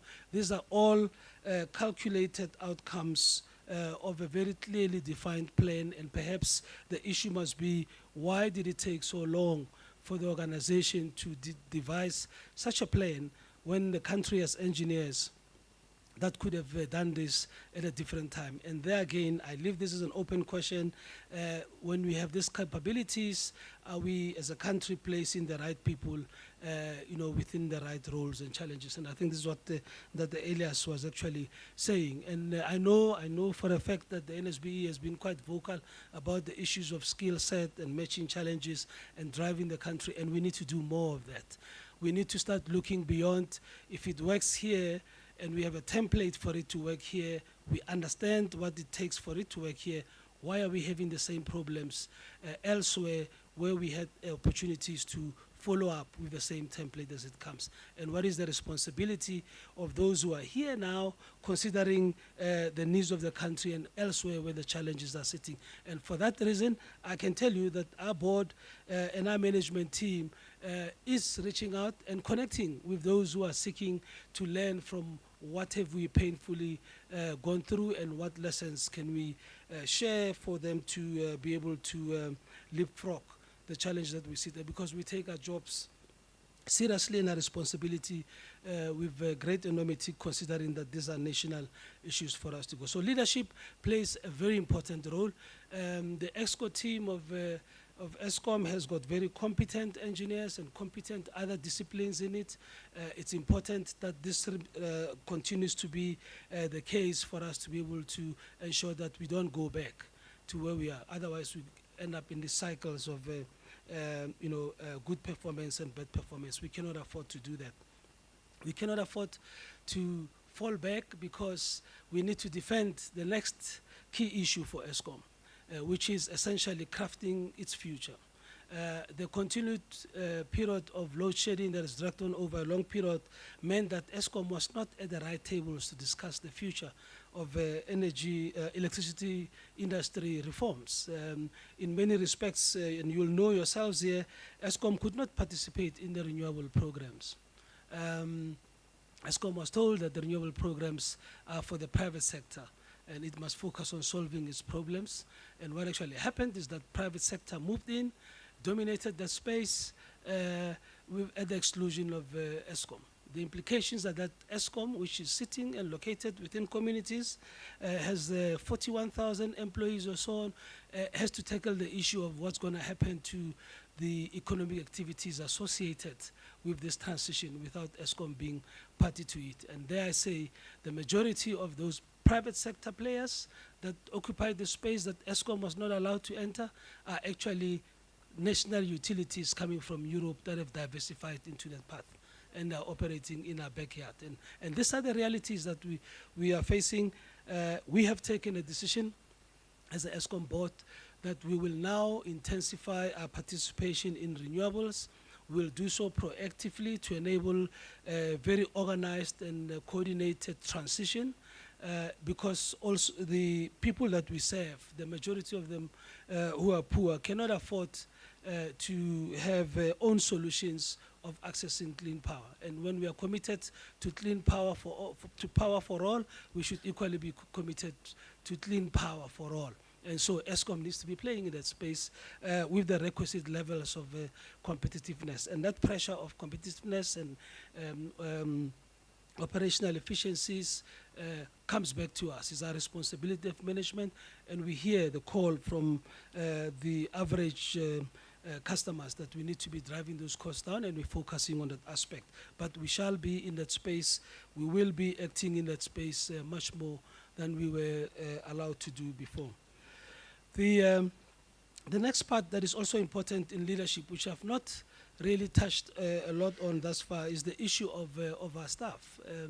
Leadership without followers is not, it's non-existent. The bulk of the performance that you are seeing is because leadership recognized the importance of our staff.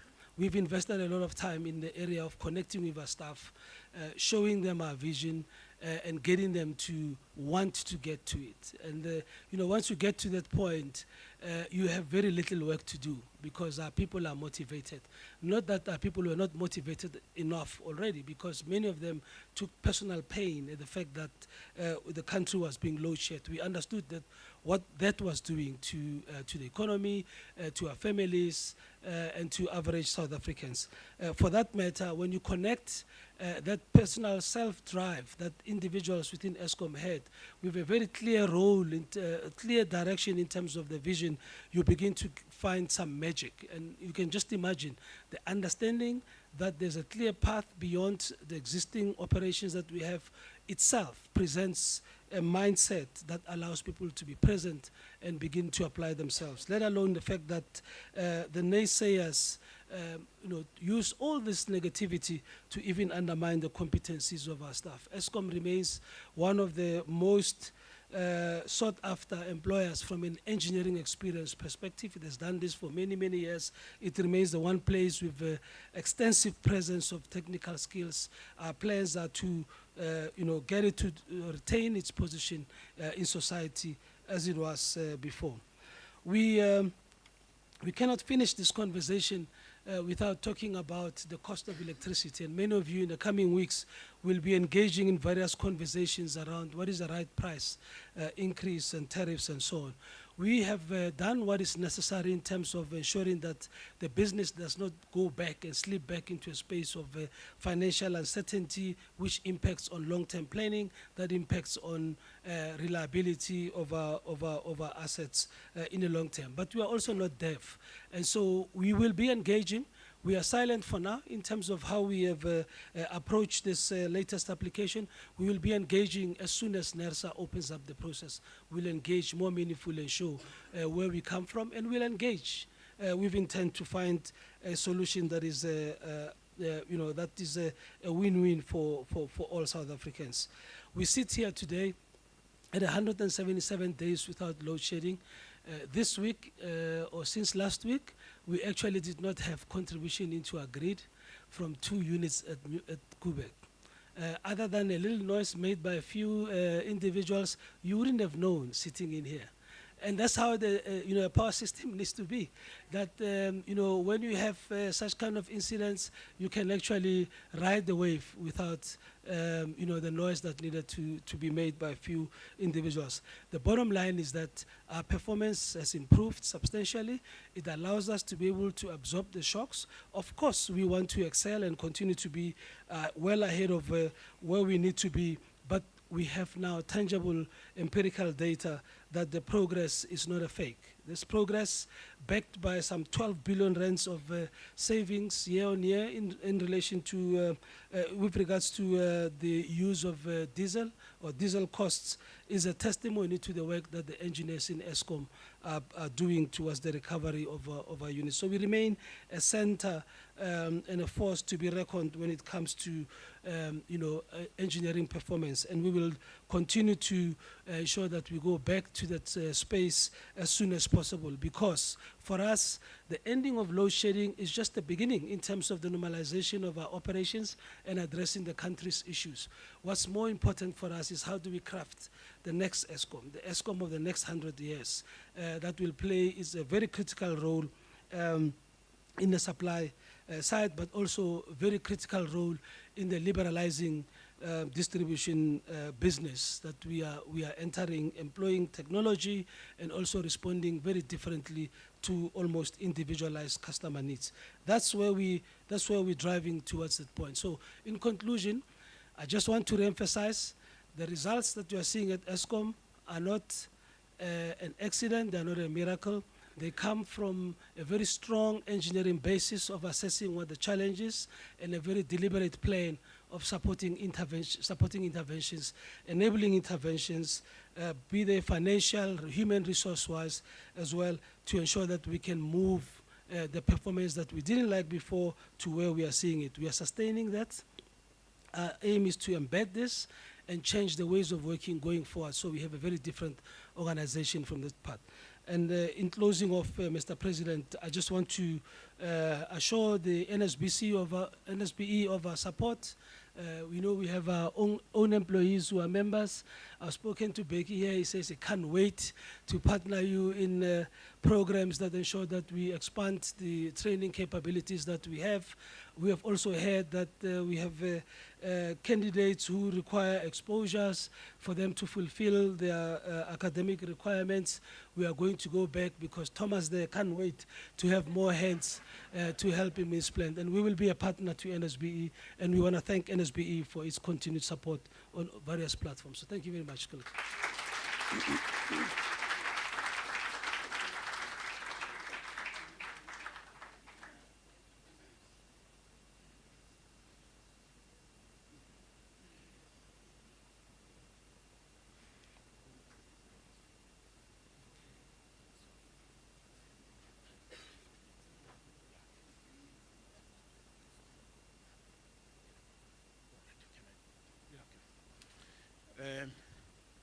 Thanks, colleagues. That was a very wonderful set of speeches that we've had from our guests. Really appreciated. And it's clear that as NSBE, we've really got our work cut out. And we've got a South African Institute of Electrical Engineers in our midst. I'm sure that we'll get into the scrum together. We're not going to be alone. So I think at this point, what we'll do is Mr. Ngumalo has to rush due to a family commitment. So we're just going to reshuffle things a little bit. And we are going to recognize the Eskom team, give them a token of appreciation from NSBE in terms of the work that they've done at Eskom. And then after that, Mr. Ngumalo will be excused. And then Mr. Kokwana, who's a board member of Eskom, will then say a few words. And then after that, we'll have a signing ceremony with Tita, and then we'll be done for the day. So if I could then, maybe as a start, ask the CEO of Tita, the CEO of ECSA, to please come to the stage, and the president of BBC to please come to the stage so that we can issue our token of appreciation. Thank you.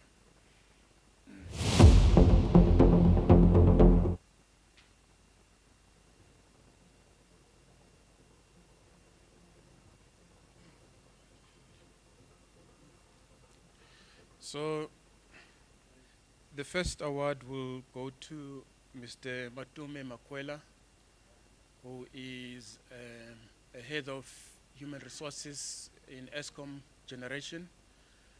We know that as technical people, as engineers, we do need a very strong HR partner to be able to help us identify the right skills so that we put the right skills in the right place so that we can get the results that we see at Eskom. So we'd like to ask Mr. Makwela to please come forward and receive the award.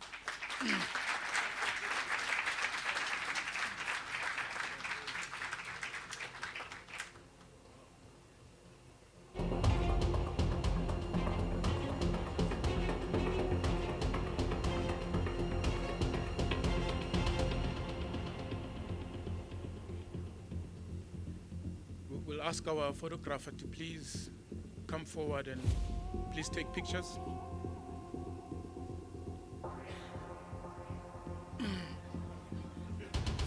I see he's gone AWOL, eh?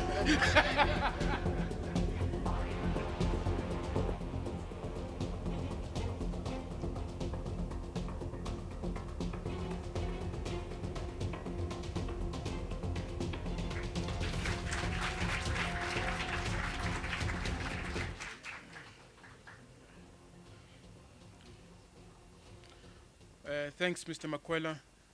We'd like to ask Mr. Ngumalo to please come forward and also receive a token of appreciation.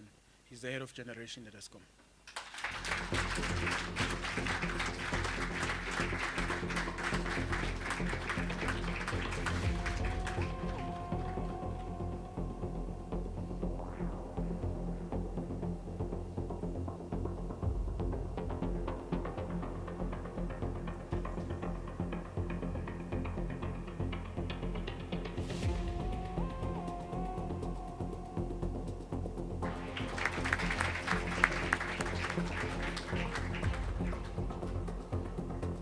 like to ask Mr. Marokane to also please come forward, Group Chief Executive of Eskom.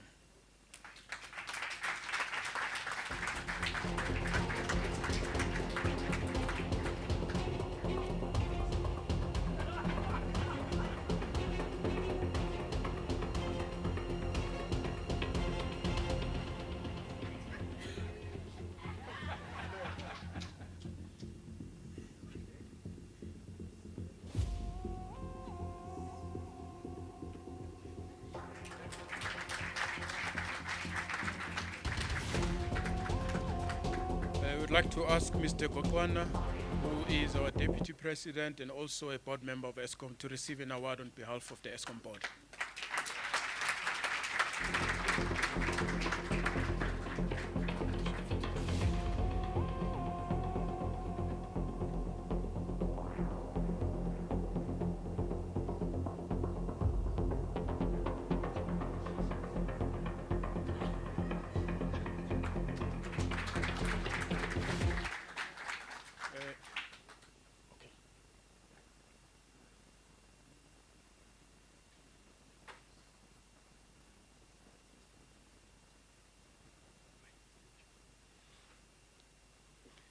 Let's give them a round of applause, ladies and gentlemen.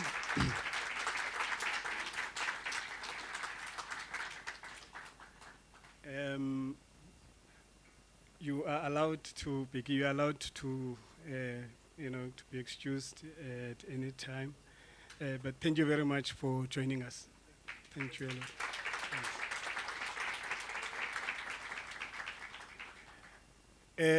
Now let's call Mr. Kokwana to just come forward and say a few words on behalf of the Eskom board. Let's give him a round of applause, ladies and gentlemen. Good afternoon, colleagues. I see our Group CE humbly associated some of this to the board. I thought I must come here in front of you and set the record straight. There's a lot of media stories about the case study of Eskom. Somebody told me Transnet board is requesting some consulting services on how we did it. So perhaps let me debunk some of and how this works. And by the way, I also learned on the job some of how this works. So I'd like to narrate a story about all of this, a very brief one, I must say, but just to put in a picture. When we got appointed in 2022, in the 1st of October, the country was experiencing Armageddon. So there's a colleague who mentioned Armageddon here. We were at Armageddon with stage 6 on a daily basis. So it was very much anticipated. And when we were appointed, it was on a Friday evening. And then the Sunday news for that Sunday, we were paraded to the whole country as the team of, we are 11, who will be the saviors of this Armageddon that is costing the country. Some of the economists were counting up to, I think, 5 billion a day or some billions a day. So we ran across mainstream media for that weekend. Some of us are quite young, in that board. So we've got careers to manage going forward. I'm below 50. And I think I'm in the statistical median of the ages of those board members, just to give you an idea. So it's a very, very big, what can I say? The responsibility that was placed upon us. Still young, still got a few years in our careers. If we mess it up very, very quickly, we could depreciate whatever we created of our careers for the last 20 years. Just to give you the starting point in October of 2022. So the composition of our board, that's the first point, which was mentioned a few times. The board has got 5 engineers. These are engineers from manufacturing, from mining, from data, from this. So already, between us as this team of 5 engineers, we've got our own broad, technical, very clear views. And then we've got 3 chartered accountants who've been board members for 20, 30 years. And then you've got 2, let's call it people specialists, sort of from the blue collar side, an ex-unionist or current unionist, and change management. So on the people side, it was covered. And then we have what we call our lawyer, the legal mind of the board. So that's the composition of the 11 people who basically took on the assignment. As you can imagine, the energy, the excitement, the wanting to make an impact. So when we got in, one of our few trainings was sessions before we engaged with this, was a lawyer called Lawyer Khan. I'm not sure who is familiar with Lawyer Khan, to teach us corporate governance. What is the role of the board and what is the role of the executives legally in terms of not stepping into the foray of the executives? What are your limitations as the board, independent board of directors? We sat for about 3 hours listening to these limitations. So with all of the energy, the engineering excitement we had, we realized very quickly that we can't actually use it if we comply to corporate governance. So how are we going to do this? We can't run Eskom. We can't tell Dan what to do. But the minister appointed us as engineers. Now you've got this Ferrari that's going to be stuck in traffic. So just to, I mean, it was quite a shock, and I'm not sure to what extent in the team here is aware of that relationship between how an independent board of directors relate and show up with the executives. It's more of a conversation. We need to have a conversation with Dan and his team, and Dan and his team need to make a decision on what they need to do. So we cannot take credit for having resolved Eskom as the board. It's a non-starter, that argument.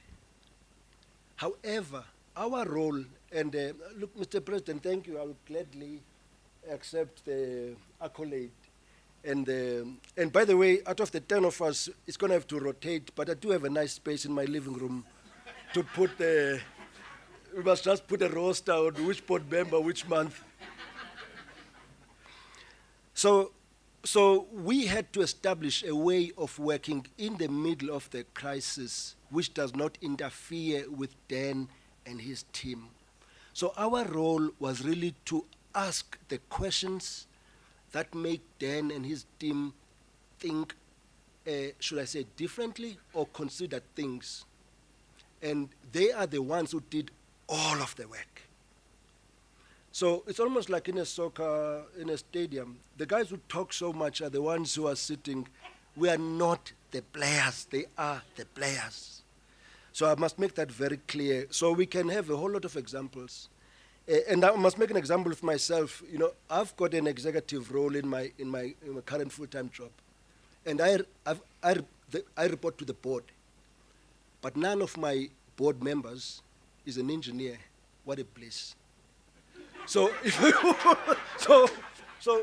Dan has to do with 5 engineers, 5 chartered accountants, unionists, lawyers. So if they present, they prepare 200-page document for everything that we need to discuss to accommodate each engineer, each accountant, each lawyer, each people specialist to make everybody happy. So really then, I don't think the country is aware of what we've subjected you guys on. And with all humility, I want to say, you've bared with us in the pressures that we gave you. At times, we fight amongst each other. We say, hey, you're asking too many questions. I want my question. So everybody wants to be covered on this whole team in the full view of the executive team. It's Dan and the team who go back and do the calculations. We just look and say that number doesn't make sense. Can we come back with a different scenario? What scenario can be looked at in this thing?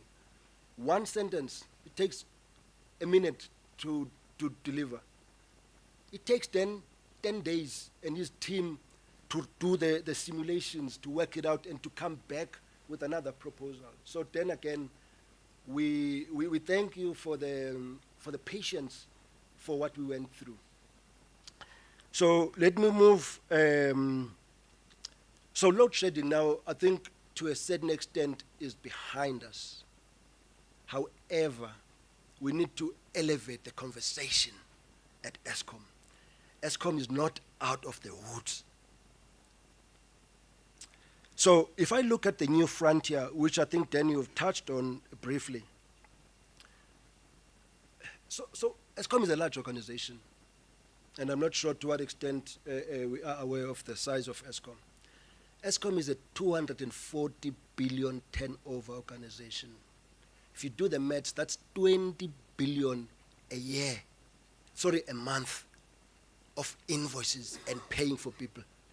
20 billion in 1 month. So that's the size of Eskom. Eskom has 50,000 permanent employees. That's not enough. They've got another 50,000 of contractors, so total 100,000. Eskom is probably the biggest company in this country. So that's the size of Eskom.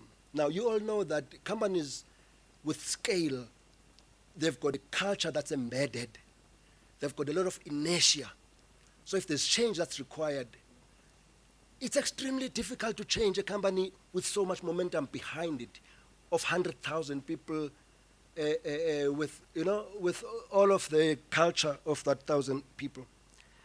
What's happening now outside of Eskom is forcing Eskom to change. And if you look in the history of the companies that had to experience the change that Eskom is forced to, not many survived. There's very few exceptions. I made an example with Microsoft. You know, Microsoft is a magic pony, because they came with Windows, they made money, they well transitioned to cloud. They put in the new product called the Azure, they made money. They well transitioned to artificial intelligence. They put a new product called Copilot, and they quickly cleaned with AI, with a open. So they were able to quickly transition. Not many companies are like that. There's especially for big companies to transition and completely go in a different direction. So what are the external things that are shaping Eskom now? Number one, it was mentioned by the president of BBC that in October 19 we are launching the new transmission company, and I'm not sure to what extent are the people aware of what does that mean. It means Eskom has been enjoying a monopoly for 100 years, and it is stopping today.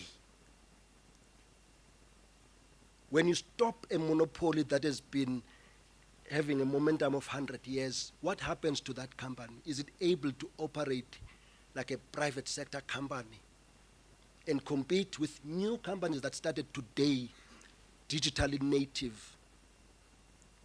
Will Eskom survive the transition to stop to be a monopoly and be exposed to the harsh, open market pressures? Will Eskom survive? You must ask yourself. I was telling somebody that I went to see a renewable energy installations like wind. There's 3 people, 4 people with big screens like this. They operating the entire wind farm. They click a button, send this, send that. And we have 100,000 people to run our operations. How are we going to compete? Megawatts for kilowatt hours per kilowatt hours. So the new transmission company is independent. We've appointed a new board. They're basically saying, you are Eskom. We're independent. You won't dictate where we buy megawatts. Which means generation, if they cannot deliver megawatts at the right price, the transmission company will not buy from our generation company. And it will implode if we don't change our cost structure to be competitive. It's as simple as that. I made an example with SAA. You know, SAA, they forgot that there's mango. And they forgot that there's kulula. They just kept on charging 8,000 to go to Cape Town. I don't know, they thought it's gonna be sustainable. After a while, there would be 5 people in an aeroplane. I remember the other day, it looked like it was my father's private jet. There was 5 of us going to Cape Town, paying 5,000. So the point I'm trying to make, team here, is that Eskom cannot justify those 40% increases in light of if you're a monopoly, yes, that's fine, because there's no other competition. That's the first thing. We need to deal with, say, how do we redo the company such that it can compete with people who are generating electricity at 60 cents delivered, and we are now charging prices to take it to 3 rand. What is the ratio between the two? And how do you take a company and 3x the costs? How does that happen? What do you do? How do you do it? I mean, you've got people processing invoices, you've got boiler engineers, you've got what do you do to them now? What do you do to your infrastructure? What do you do to megawatt park?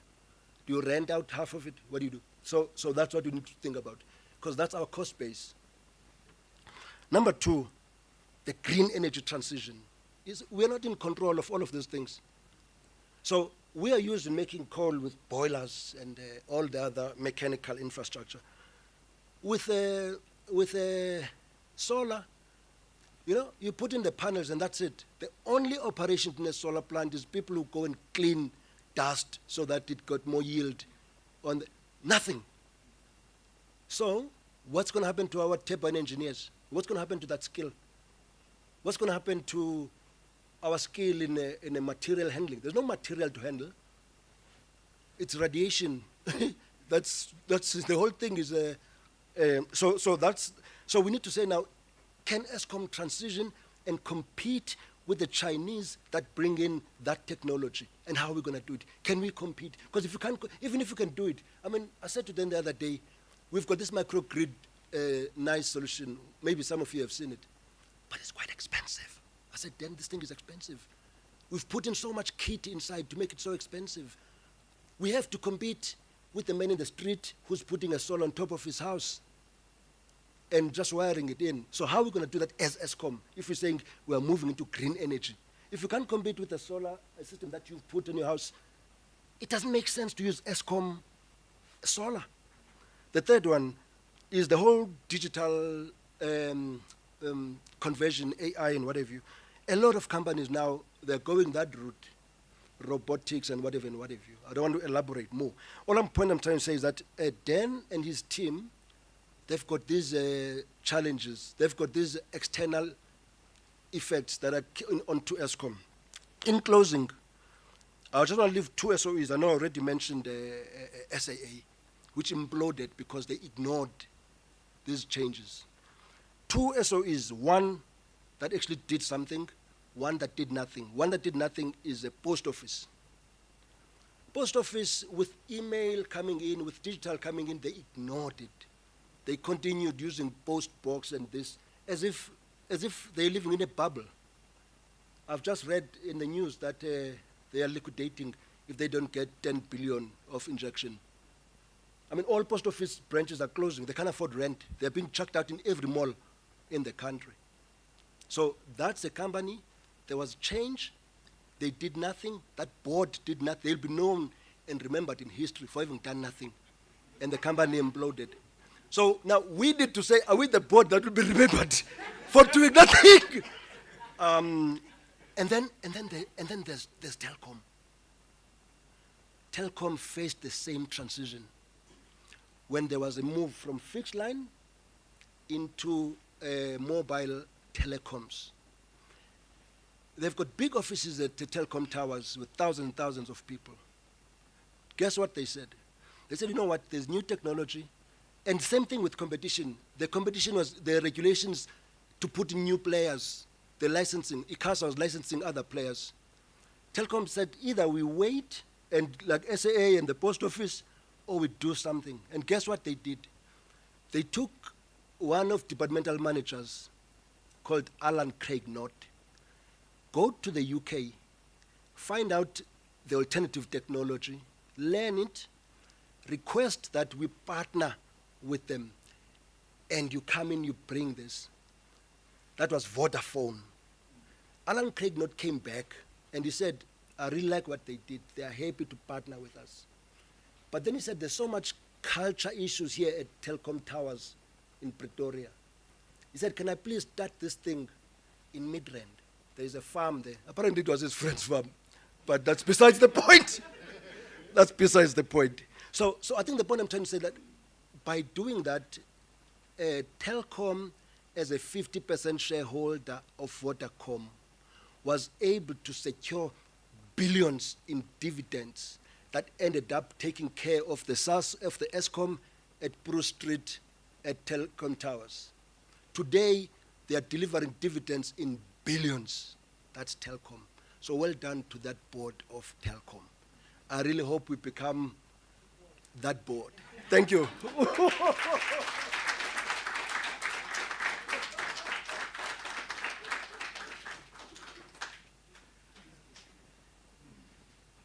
Thank you very much, Lwazi.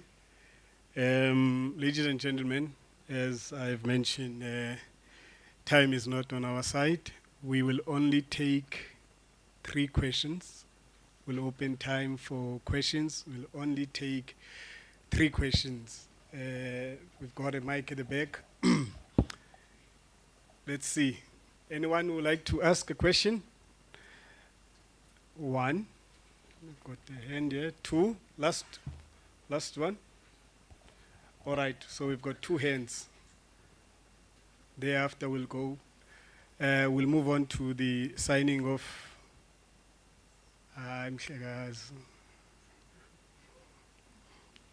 Okay, we'll have a 3rd hand.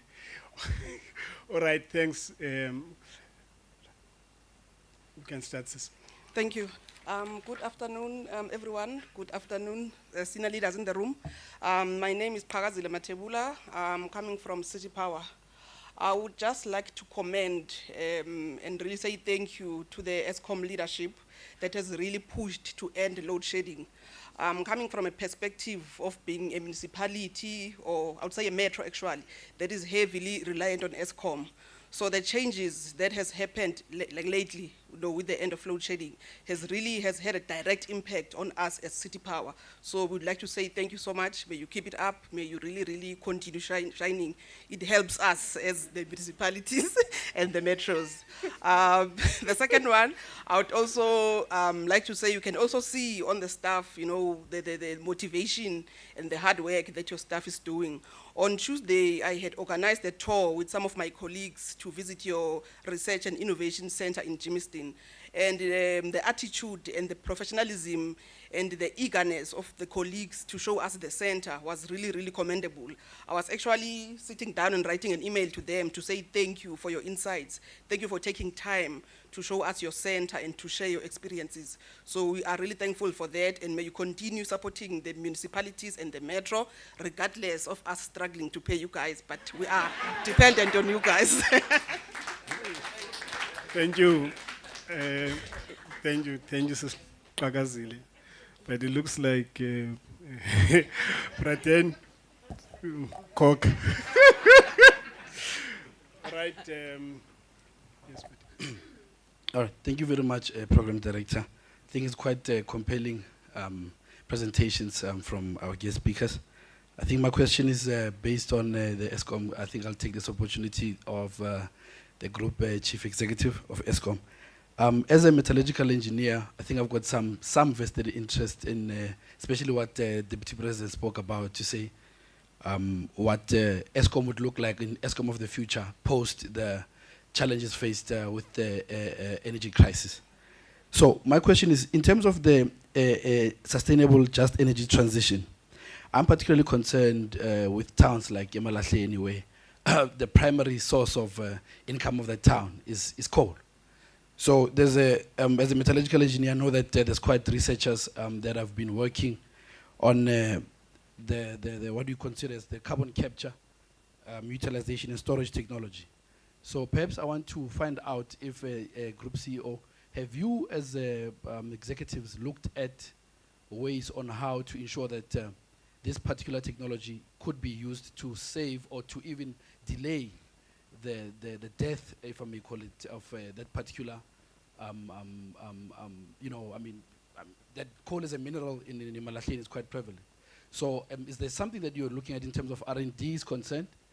And if so, how far is that particular technology? Because I believe we need to ensure that we really honestly try to see how do we, on a larger scale, before we even transition to renewables, which I believe they are, at the current juncture, I believe that they are not reliable, if I'm for lack of a better, you know, of course, not counting nuclear, but wind and solar and so on, they are somehow unreliable. So this technology, is there any look into it as a company, and where to from now? And if so, if R&D is done on that, will it be implemented? I think it's also some of the conversation that we're having with some of our colleagues in the space.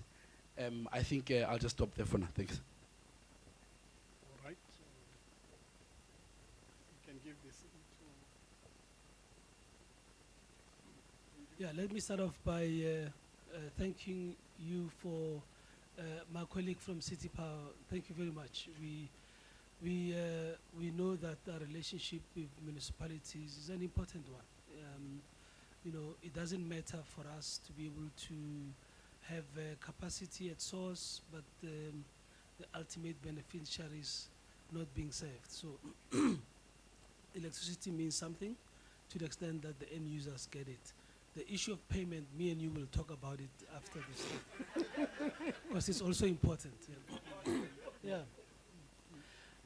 And I'm glad that you went to our Research, Testing and Development Center in Rochaville. I'm quite certain, Thomas, that we can facilitate a visit of the NSBE to our facilities. At that facility, we have 70 of our staff members out of a employee body of about 120. 70 of them are either MSc graduates or PhDs. Very, very skilled individuals. Over a number of years, Eskom has been researching various ways of extending the useful utilization of coal in a responsible manner. We were quite at the forefront of underground coal gasification, UCG. We had run pilot plants out in Majuba, and the intent of the technology is to see whether you can leave the coal in the ground and extract the carbon that comes out of it. That's not been, it's been successful, but commercially very difficult to take forward. Recently, we have reconnected with a research institute in India that is really taking the work from where we are to the next phase. Why are we doing these things? We're doing these things because we recognize the strategic importance of coal for South Africa. If we can find an engineering solution that allows us to have an extended use of coal in a manner that still obeys the boundary conditions of our emissions expectations, then we are in the money. And that's what we're focusing on. I've spent with the EXCO team a whole day at the RT&D unit in the last 2 months, precisely to align the focal point of our research teams to answering the questions that are relevant for our business needs today, and to also start helping us move away from where we are so that we can be relevant, as Loazi said. So you almost want to make sure that your research and development is specific to your strategy. In the last 2 months or 3 months, we've had 2 groups of technical teams going into China. In fact, one to China, one to Russia. And the reason why we did this is because as engineers we recognize that you don't have to be an inventor all the time. If someone has done something that addresses a problem similar to yours, you want to go and establish what is common about your problems and theirs, and what adaptations do you need to make to resolve your own challenge back home. And specifically in this area, we're interested in collaborating with others around carbon capture storage, and we're going to do into a pilot mode very soon. Thomas can tell you some details of where we're going with that. We belong to global research bodies as members, precisely to harness their insights, because we have coal at home, and it will be, it will really be a travesty of justice if us as engineers are not responding to solving challenges that come from something that we have in abundance. We should be the world leaders in terms of how to migrate from, you know, coal usage that was there many years ago to where we need to be going. We didn't do this, and we didn't do this for various reasons, but it could also have been a lack of strategic foresight around doing what we already have naturally as a competitive basis. So our team's research at the moment is directed towards that. I was in China 2 weeks ago, and I was very interested spending time with research institutes that have solved problems that we have. I spent time with them. I was actually there with Minister Kosienzo. We spent time with them to say, how can we translate what you have to solve our problems? Because we recognize that walking away without a lot of effort is really something that we shouldn't do ourselves. In the meantime, we are integrating our transition strategies to also say, what are the alternatives that we should be doing in those areas where perhaps not so much because of coal and the ending of using coal, but because of the fact that infrastructure has got lifespan, that we are bound to be bringing some of those units and some of those stations down. What are we going to be doing? What are the repowering options? What are the repurposing options that we should be dealing with? And our strategy of beginning to implement some of these interventions whilst those stations are still operating is aimed at balancing or reducing the negative impact on the economic activities in that space. Yeah. Thank you.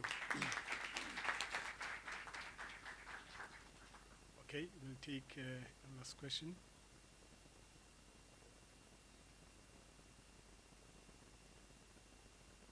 Afternoon. Yes, my name is Simniki Weklauka, member of NSPE in the Eastern Cape. Mine is to Mayor CEO Dr. Ssamula. With regards to, I just want to ask one of the points you talked about, the identification of engineering works.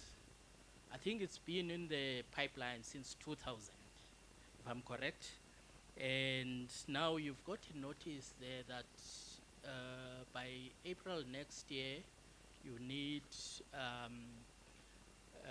players in the industry to submit their implementation plan or to help you how the identification of engineering works will be implemented. So the question is, I said 2000, we're in 2024 now. One thought that identification of engineering works was exactly that. The second point is, there is work that has been done by engineers, I mean, since time immemorial, that is project management, which is now restricted to a council for that. And, but in the engineering identification of works, you do say that we can't stop doing project management in engineering projects in particular. But the effect in the market is that we are restricted in the market to do project management without the other council's registration, even in engineering projects. So my appeal to you is basically look into that. It is in the identification of engineering work. Talk to your colleagues at the CBE so that they understand what engineers can do. Thanks. Thank you. Thank you, sir. Can we give the talk mic? Can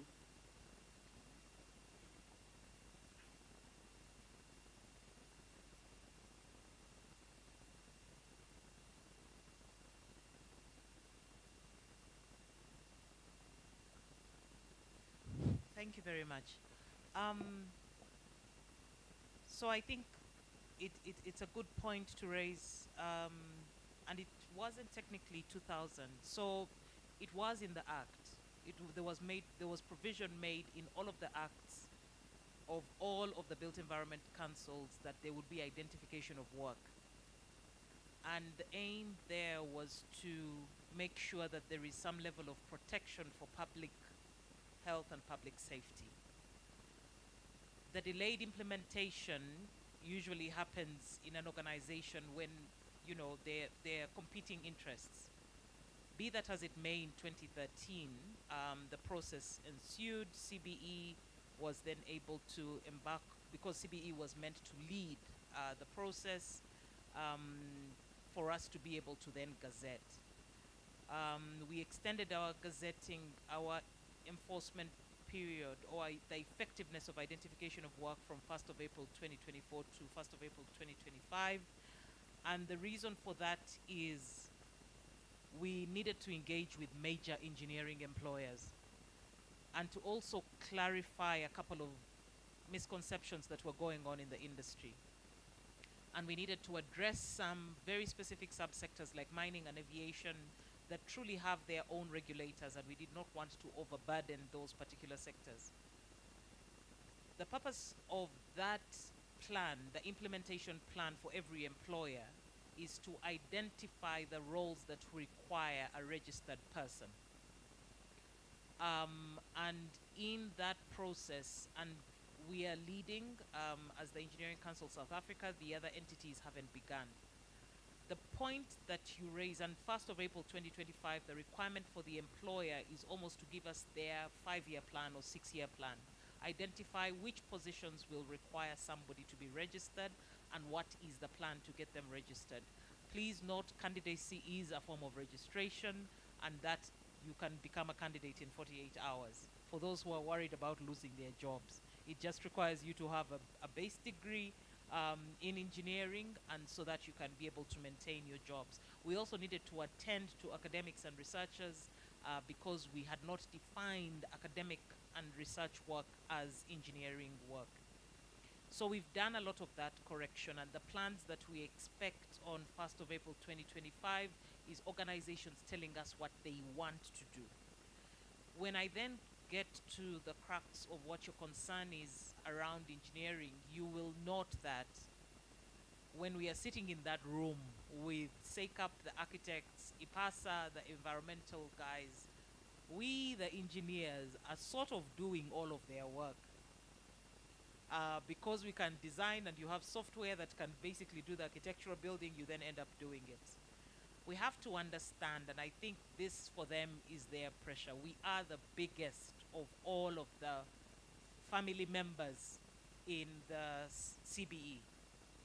And we also need to be able to recognize that we need their level of specialization. So the provisions that we are looking at and ensuring is making sure that if you then want to do project management of the large complex infrastructure projects that require to be delivered on time and on budget, that within the engineering degree you might have the experience on smaller projects, but on a large, more complex project, which is really where the crux of project management requires that you need to be skilled in it. The back that has come back to us is that we need to then evaluate dual registration, because they are, for example, the SAC PMP has a large percentage of their members are engineers, and they hold dual registration because they've recognized that in order to deliver an interdisciplinary multi-complex project, you need to be able to have both skills. So it is not about convincing them. It is the fact that you, the engineers, are the rich uncles. You can end up doing their work, and you can end up doing your work. And in the protection and identification of work, there is a responsibility around professional competence that you are required to have gone through that particular skill to be able to then get that qualification to then do that role. so that there is a typical respect for everybody's space. In IPASA, their complaints are around environmental engineers who end up doing the work of environmental scientists in delivering environmental impact assessments. So the work that we need to do is be able to establish what do we do with people so that they are not overburdened by the fees they have to pay to SACPMP and Engineering Council South Africa. And because we have the largest number and our members can play a role anywhere else, so when times are tough and there's no work in project management, they can fall back to engineering. It is a solution that we are looking at as Engineering Council South Africa, so that you just pay, and it is something that needs to be able to go through the processes of acceptance, but to look at we as the engineers making sure that we lower the cost of what you need. So we are looking at proposals of just an administrative fee, but it doesn't allow you to get away with not doing the right, getting the right qualification for that. So it's about protecting everybody's space and making sure that you've gotten the right professional competency to do it, because that is the crux of identification of work. So we are starting, we'll be the guinea pigs. We are working out the gazetting rules, so that we correct a lot of the errors that were in that original gazette that were allowing engineers to then double dip in other areas, so that we restrict the use of engineers who are not professionally competently tested in either environmental project management being able to dip into that work, particularly for complex projects. Thanks. Thank you very much. Thank you for the questions and comments, and to our CEs for the response. Thank you so much. Now we are going to witness the signing of the MOU. May I call Mr. Mlaba to come forward, and also Tita CEO to also join us.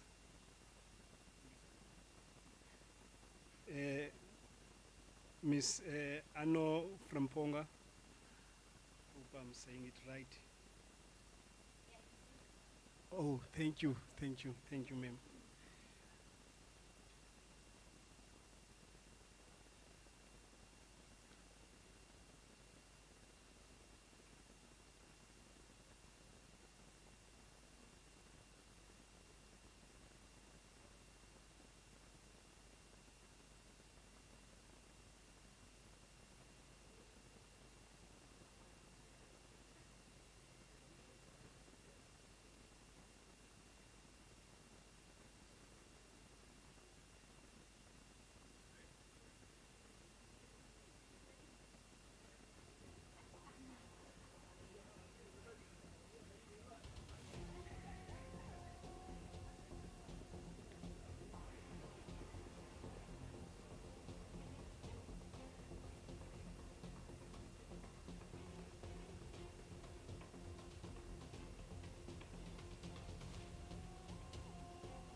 Photographer, come closer. Thank you, sir.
Thanks and closure. May I ask the SG to come forward and do the vote of thanks and closure for us.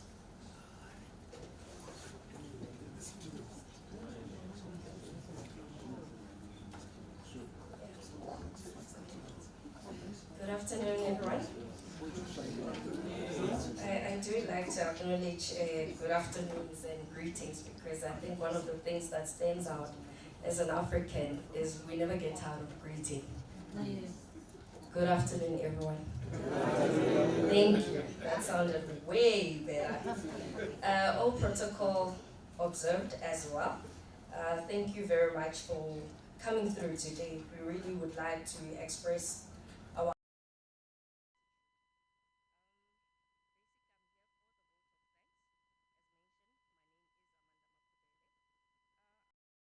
and highlight, and I'll try to be very short, Mr. President, in terms of each and every insight that we got from our esteemed speakers, from Paul, from the DBSA, on how he touched on the fact that they are available to ensure that whatever vision we have as engineers, it's up to us to go and actually knock at the door and actually just request for whatever support that it is that you need.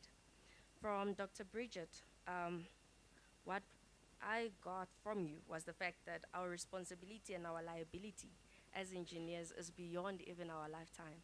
And that's what makes us unique. Yes, you can have different degrees and so forth in accounting and so forth, but as an engineer, you always stand out. From our Black Business Council, Mr. Elias, I'm glad I can report to say that we've already started doing one of the tasks that you said we must do, which is to acknowledge and appreciate people for the great job that they're doing, and hence the awards at that.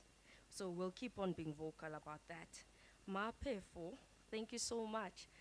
The one thing that stands out about a woman when she stands out is that there's also the nurturing side, and you were passionate about what you were speaking about. So we do not take light of the signatures that just happened right now, the 60 schools that you've already indicated. We've got regions, RECs, all around, all across, and I do believe we've got volunteers that are already here and waiting to embark on this journey of ensuring those schools will no longer be looked at as underperforming schools, but actually are enriched. And then our keynote speaker, Mr. Don Marokane, yes, we are going to expect for you to dig deeper.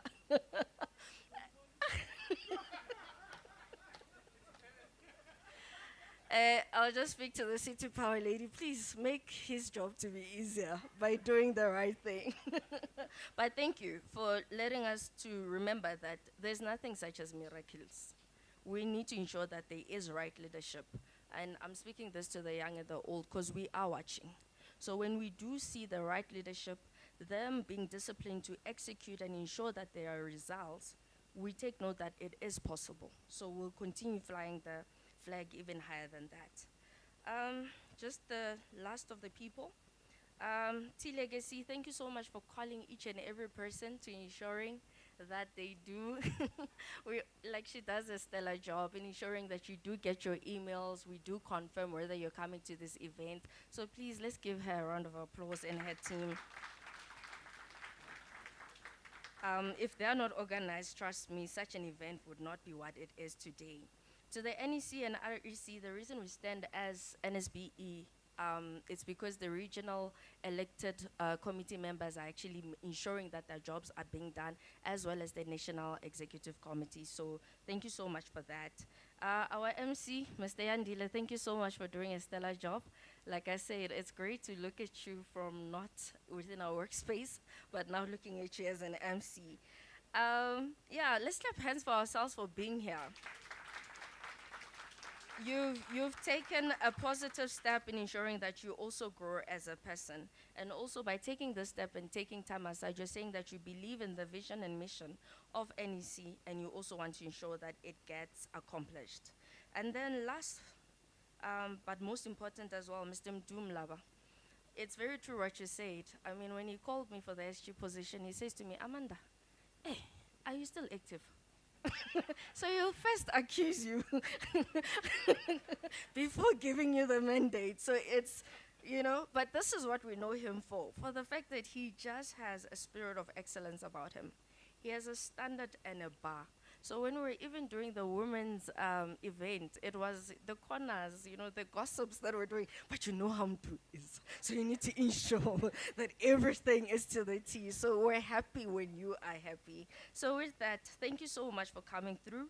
Let's continue to inspire, to encourage, to empower and uplift one another. This is not one man's or one lady's job. We all need to come through together to connect and ensure that South Africa is a better tomorrow. Thank you very much.